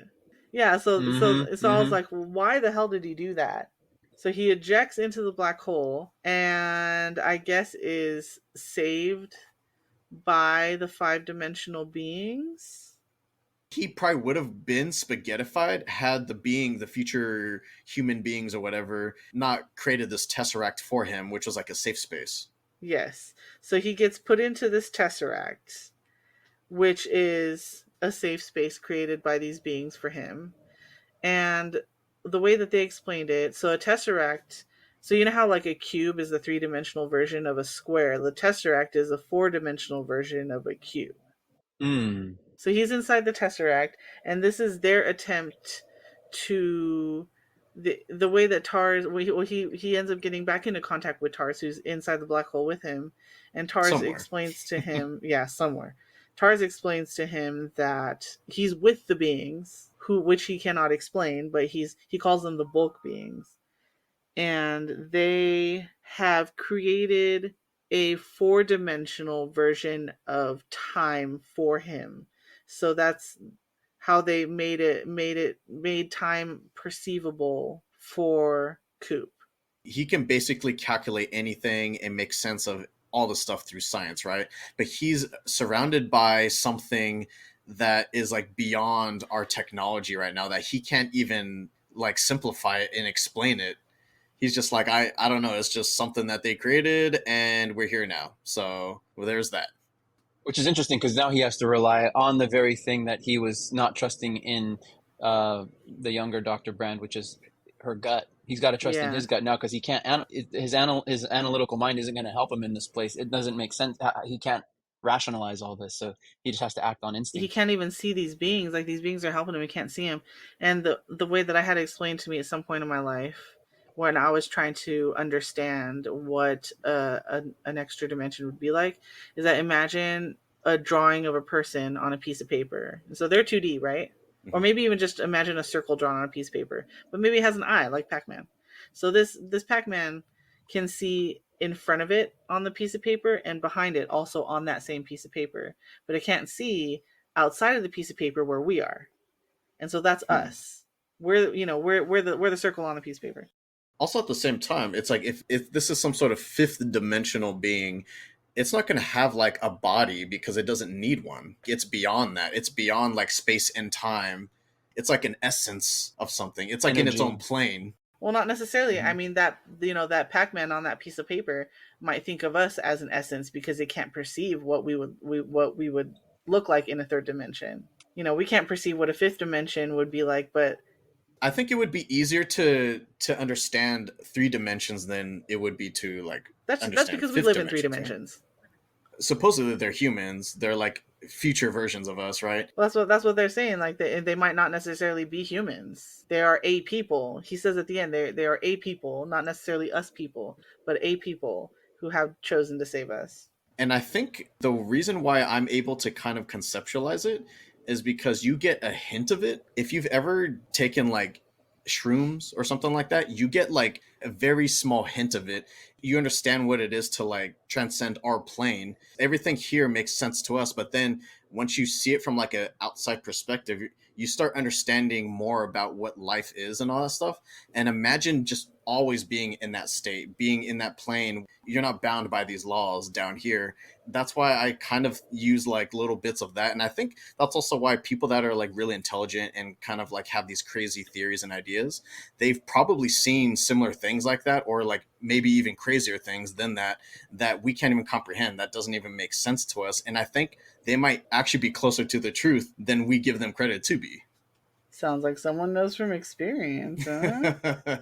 A little bit, yeah. Because we have our own self-limiting beliefs, right? Not unlike what I was mentioning before on the planet before they make this whole trip. The people who in the textbooks say that we did not have a lunar landing kind of thing, right? Right. These Mhm. self-limiting beliefs. Oh, I forgot to mention this is part 3, the black hole. And we're inside of Yeah. it. Or should I call it the Tesseract? I keep changing my names. Oh, It sounds I'll let you cool. guys know. I know the Tesseract. Yeah. Not the Marvel Tesseract. No, not that No. one. That's just a cube. That's not a Tesseract. Yeah, that's stupid. Let's see. Yeah, so then, he's like, this is where it really lost me the first time I saw it because he found himself in many, many iterations of Murph's room behind the bookcase, right? And Mhm. at the first time I saw it, I was like, why in the fuck is he in Murph's room? Like, why does this happen to be the spot that he ends up in? Like, why Murph's room? Why behind the bookcase? Like, why this? But see, it's always about Murph too, as Yeah, well. exactly. And that's when like kind of Tars comes and explains it. And I don't know like if how I missed it the first time, or if I was just so confused that it wasn't like registering. But this time I actually got it when Tars came and explained it. And so he's like, or when they were kind of I guess they were kind of discussing it together and figuring it out together, like Coop and Tars. And so Mhm. Coop's like, oh, it's not me, it was her, she was chosen, because he was assuming that he was chosen when he got the coordinates to NASA, right? Right, right. uh, it's been Murph all along. She was chosen, and these bigger beings than us have chosen Murph. And like I mentioned before, they're trying to get this message to her, but couldn't. And so they had this tesseract of her time. Specific moments. Yeah, but they couldn't get the message to her, and that's what they needed Coop to do. And it's cool too because it's all relative to him and Murph's relationship. So Yeah. that's why it's showing a bunch of like It's all about their their love. interactions. Yeah, Yeah. because it's like he has to use one of those interactions to try to communicate in the past. Uh-huh. It's not like Cerebro, right? Where it's just like Yeah. showing fucking everyone. Like it's very focused, hyper focused on just Coop and Murph's relationship together and their interactions. And he's gonna have to choose one of those. I mean, it showed other times too, where you just see like Murph coming in and out of the room or whatever. Like as he was kind of floating through it, Right. like it showed other times of her, just her too. But yeah, of course, he focuses on the ones where he's involved. He has to rely on something that he knows, a predictable response from her. You know, by him doing something, Yeah. he's gonna start triggering events. Right, and I think it's like crucial that it happens at this point in her life because they formed those memories together. Are some of her last memories of her dad because obviously he left and it broke her heart. So it's even more meaningful that so it's almost as though yeah the proverbial they knew that he wasn't going to be back and that this was going to happen the way that it did because then the pain of the loss of her father was going to help her to really focus in on the message being conveyed. It would have more meaning because of that. Versus if he kind of stuck around, she never really felt that pain of him being gone for years and years. Yeah, and that's what I was wondering earlier. Was like, would she have become this great scientist had Coop not left? Mm-hmm. Yeah. And it was kind of interesting too because if she had such a big grudge against her dad, why did she get closer to him by like joining the same organization that he's working for? Maybe it was to feel closer to him. Close enough to him, but like still doesn't want to like let him know that she's there. She's just like, no, like I'm not ready for that yet. But I still want to be Yeah. close to you. Mm-hmm. Mm-hmm. And maybe they keep her on too. Maybe they know that she can help. That she's really smart. You know. True. I think she fills the void of Amelia being gone because Amelia Yeah. was brilliant too. So like you have another brilliant daughter coming in. She was able to fill this role and even exceed the capabilities that Amelia even had. Mm-hmm. Mm-hmm. All right, so Michael, take us home. We're in this tesseract. What's going on? I thought that was so interesting. Again, just going back to what we were saying before about how it's kind of just accepted that he's manipulating gravity. So he's reaching in. He's got these bookshelves, and he's looking at her um, through these bookshelves, and he's like moving the books themselves. Or how is he? How is he playing these strings of gravity, so to speak? I forget how.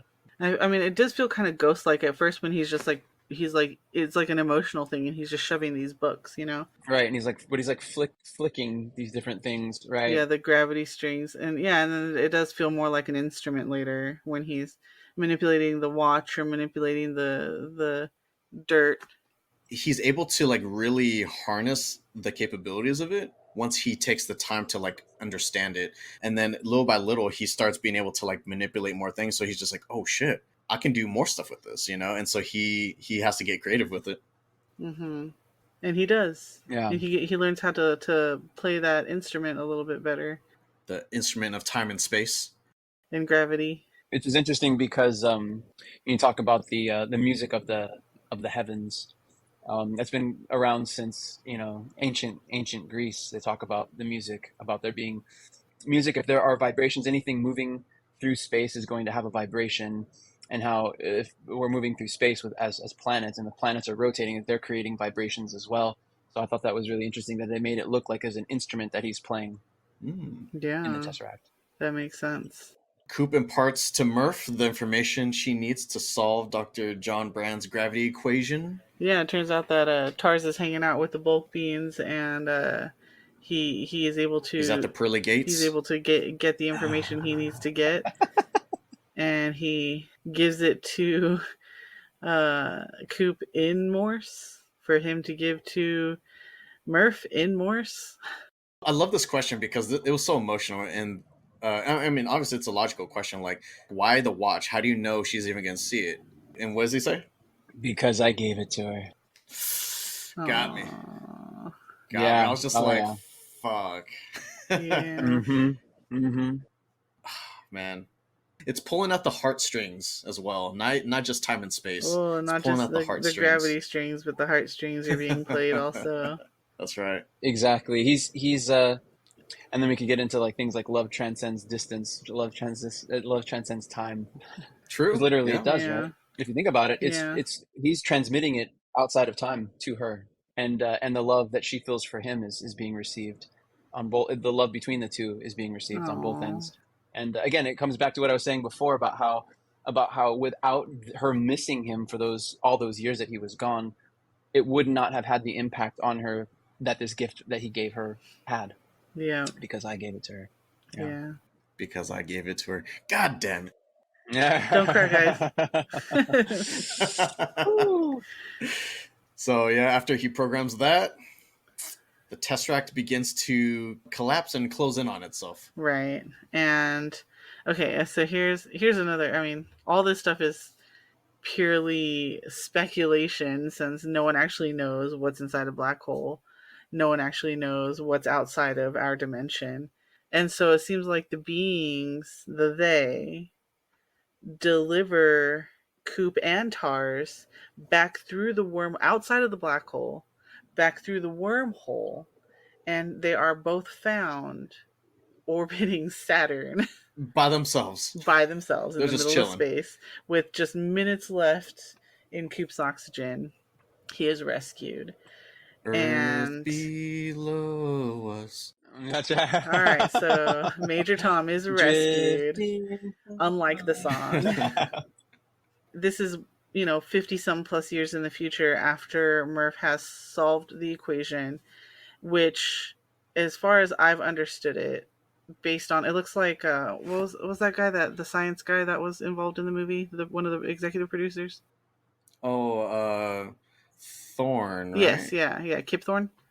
So he wrote a book about the science behind this movie, and if I understand it correctly, the whole point of the gravity equation was to discover how to overcome the gravity of the Earth so that they can get something as big as an entire space station populated by a lot of people off of the Earth. Yeah, because imagine something that large and it's like trying to lift off and like the resources it would take to do that. Right. Yeah, that's not gonna it would take an immense amount of fuel that the Earth probably doesn't have to just get one of those things off the planet. Oh yeah. So this Was equation this like makes it half of the, possible. the world's population? Yeah, exactly. I would assume that their population is smaller than what we have Yeah, currently. I think it was cut down by, times 10 or something. But anyway, Yeah. that equation makes it possible for them to get these stations off the Earth. So they're able to get several of these stations off of the planet and in orbit around Saturn, which It's is cool. where, 51 years later, they just randomly find Coop floating in space. It is modeled after that like space station that Dr. Brand designed, right? Yeah. That's what I thought. Yeah, it's just a tube. It's a tube. Yeah. And the inside of the tube You live is on the inside of the tube. yeah. It's kind of interesting. It's almost like a similar concept to Elysium? Elysium, yeah. So that's a disc Yeah. where you're like on the inside of the edge. Yeah, the edge of the disc, which is also cool. It's just a really tiny tube at that point. Anywho, they call the station that Coop's on is called Cooper Station, named after not him, but Murphy Cooper. That was pretty funny. He's just like, "Oh, that's nice of you guys to name it after me." They're like, "No. Calm that down, sir." That was cool that they essentially just ripped up the farmhouse and stuck it on this space station, and they turned it into a museum. Yeah. Was it the actual farmhouse or did they just recreate it? Because he was talking about how he confirmed the details with Murph and stuff like that. Yeah, I thought it was the actual house because I mean, like, how many resources do you think it would take to just pick up this like house, Yeah, and that's like true. drop it on their space station? Probably not a lot. I They don't just get a think few that's going to be Tarses to much do it. extra weight. Yeah, Speaking exactly. of Tars, they found Tars also in space and recovered him too, which was cute. Imagine the information they can pull off of him. Right? That's Because wild. they would be able to get the black hole data off of him too. Like anything that it wasn't part of the gravity equation or whatever. Whatever they can kind of understand of the Tesseract as well. Yeah, exactly. So they probably got all kinds of fun information and were able to advance technology quite a bit from whatever Tars had on board. And then we get to the final emotional scene of the movie. Reunion. The reunion of Coop and Murph. On her deathbed. Oof. And she's like, how old is she now? Like 90 something? 100? Who knows? But she's on her deathbed, and she's surrounded by her children and grandchildren. He's been gone that long. Yeah. I'm glad that they finally got to see each other, though. There's some closure there. Yeah, Right, exactly. right. And they were able to meet with love and stuff. When she finally realizes that he's been her ghost all along. Which, how did she realize it Mm-hmm. was Oh, her sweet. dad? I don't know. But, she realizes that it was him all along, and that he has not really left and has been trying to come back at the same time all along. I think she realized when her and Eric Foreman Oh, God. went to the farmhouse to Eric try and save his Foreman. family. I mean, but how? How did she realize? I mean, like, how? Like, she all of a sudden, she's just looking at the books, and she's like, oh my God, it was you. I think, again, it's like a different state of mind, right? So, like, she's more open to these, like, spiritual concepts now. Mhm. And I think it didn't seem so far-fetched that there's a specific way of that he was communicating with her. And it was, like, with specific things, like it was her room, and it was this watch. And it's like, who else would have known the significance of this watch? And it was her dad. Yeah, well, I mean, she figured out it was the dad before the watch, but yeah, I mean, regardless. Moving on, yeah, I think she's able to let go of her grudges at that point because she realizes that everything that she was holding on to wasn't true. That he left her, that he wasn't coming back, et cetera, et cetera. It's about time. I know, right? Imagine if she still had a grudge, like, no, don't talk to me. I know. I don't want to talk to you. You left. Mm-hmm. You left like 100 years ago. Yeah, so thankfully they're able to like 100 years. to reconcile, and she tells him, like, you need to go. And he's like, where? And she's like, to Brand. Like, she's, you got to go back through that wormhole and help her set up this planet that, it's for us to repopulate. So. Plus, she's going to be there by herself. Like, most likely, Dr. Edmonds, like, Well, already it shows, dead, yeah, it shows died that. from old age or whatever. Well, I mean, she didn't know that. Oh, yeah. Well, so it shows her, flashes of her while she's telling him to go. It shows flashes of Brand on this planet, and she finds Edmonds' camp, and you can see, like, in the background, like, you can see greenery, and you can see, like, clouds in the sky, so it's a decent planet. But then you see her, so you see a little mound of rocks, and she puts, like, Edmund's plate on it, and so yeah, he's she gone. was the one that had to bury him. Yeah, that must have sucked. That finding sucks. his body. How decayed The love must of he have your been? life, and you have to bury him. That's crazy. But yeah, then he's gonna go join her there, and Murph was also saying no parents should have to see their child die, which is absolutely true. But regardless, I mean, it's gonna happen. He should have stayed. Yeah. He should have spent as much time as he could with her, learning about her. Like, tell me what happened, trying while to I was regain gone. some of that time that was lost. But I mean, as a parent myself, even if, regardless of the fact that, it's definitely true, no parent should ever have to see their child die. But if they have to die, wouldn't you want to be holding them? Like, wouldn't you want to be, like, making them feel safe and loved and he protected? missed out on everything else. The least he could do is be there for her on her final breath. Yeah, and then she was like, it's okay, I have my children and my grandchildren around me. And he's like, all right, that's cool. And then he goes, peace. I don't know you anyway. You don't look like my little Murph. Yeah, you geezer.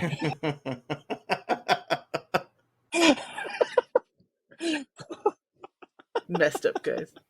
You know what? You'd have been sad if, like, he asked her so many questions that she just dies of annoyance, like Yoda.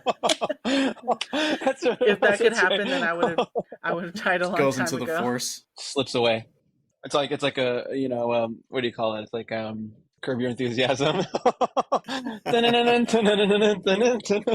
He's just like yammering, and she's just like slipping away, like staring off into space. Oh, I'm sure there's like an edit out there. Yeah. Oh my gosh. Yeah. It's funny because I thought it was odd that the family doesn't even really acknowledge him. I mean, there has to be some photograph or something like that of him, of their there's grandfather. like a whole museum. Right. That should have been part of history. But he, like, just kind of slips out. None of them really pay him any mind. They're all focused on her, and he kind of just like slips out, and they don't really turn and look at him like, oh, hey, nice. No one shakes his hand. It's just kind of like I know you'd all think they would here. like applaud when he walked in or something like that, but nothing. They just like quietly leave so they could have their moment alone together, and they quietly come No back. And balloons, no ice cream cake, nothing. I know what the heck. Mm-mm. Yeah, and you don't see any of their faces or anything. I think Not really. Yeah, Yeah, at least yeah. nothing memorable. they're not really important. Just to her. That's her story.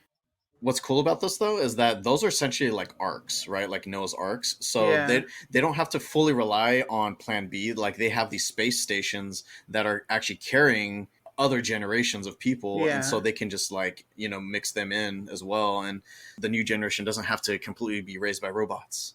yeah, Interesting. I Okay. So that's right. That's right. You mentioned that it's Coop Station or Cooper Station. yeah. Hmm. And that's just one of them. Right, because I remember thinking like, how are they going to fit everybody?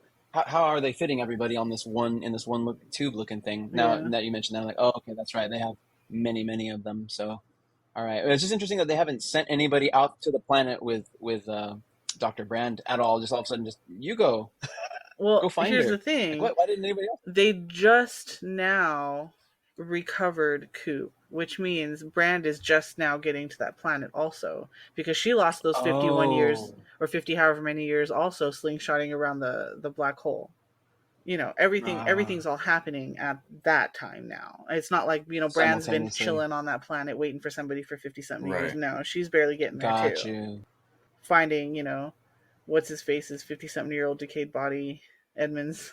Which is what it appears to be. Yeah. So that makes sense.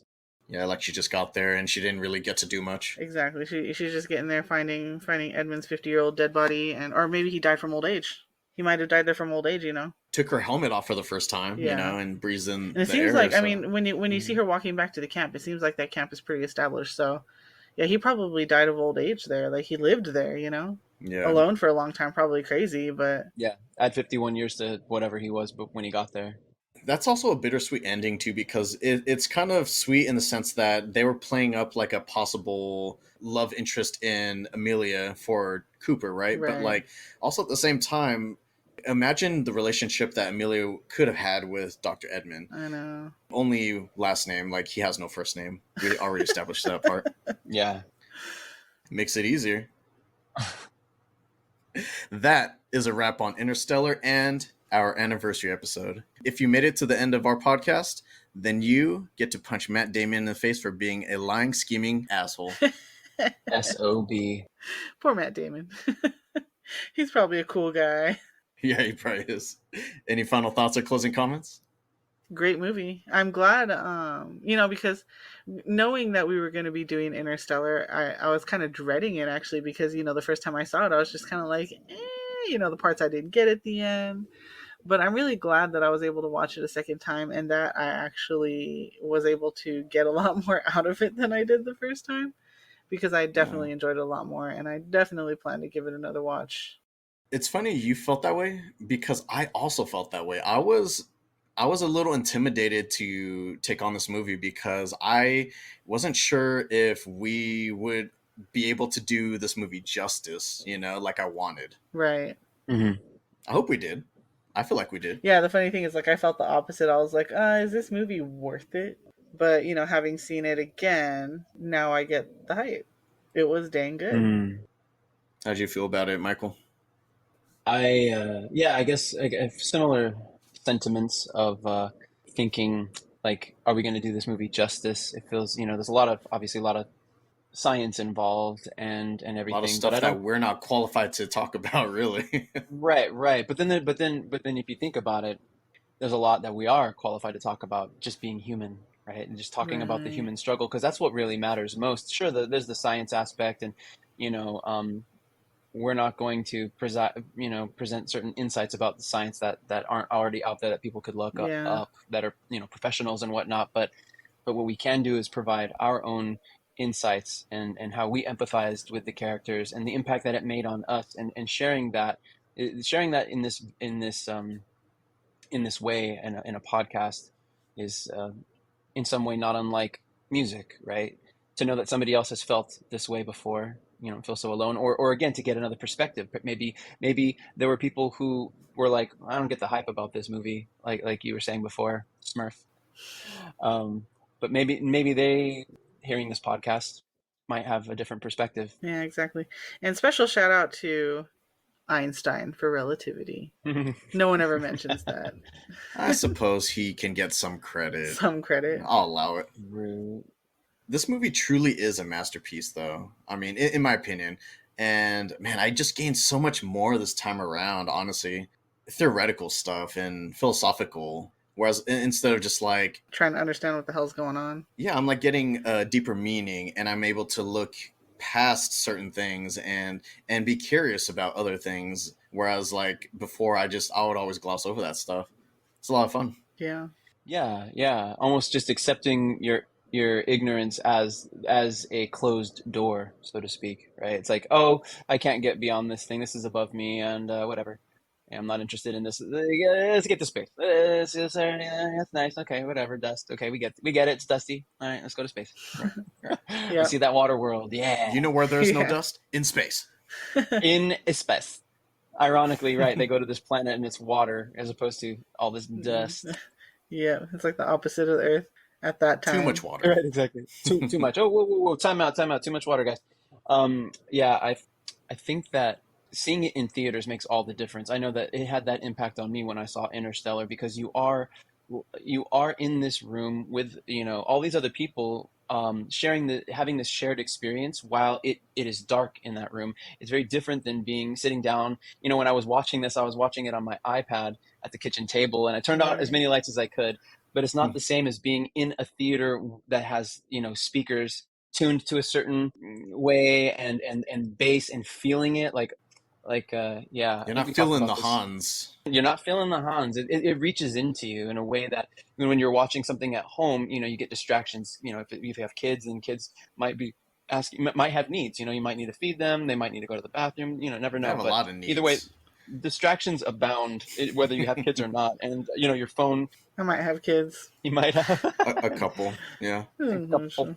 One or two, three. I think that, and I hope, I guess, that movies never die in theaters because going to that space again, you're not just watching it by yourself like I was on my iPad. You're having this collective shared experience. Like again, like when I remember, hell, just watching a scary movie. For instance, I mentioned seeing The Exorcist when it was re-released in theaters back in I think it was either late '90s or early 2000s with my pops, and how there was this one scene that happened that had at that point not been seen before. This had deleted scenes now included in the movie, so this was the first time it was re-released, all that It's jazz. like the extended version. Precisely, precisely.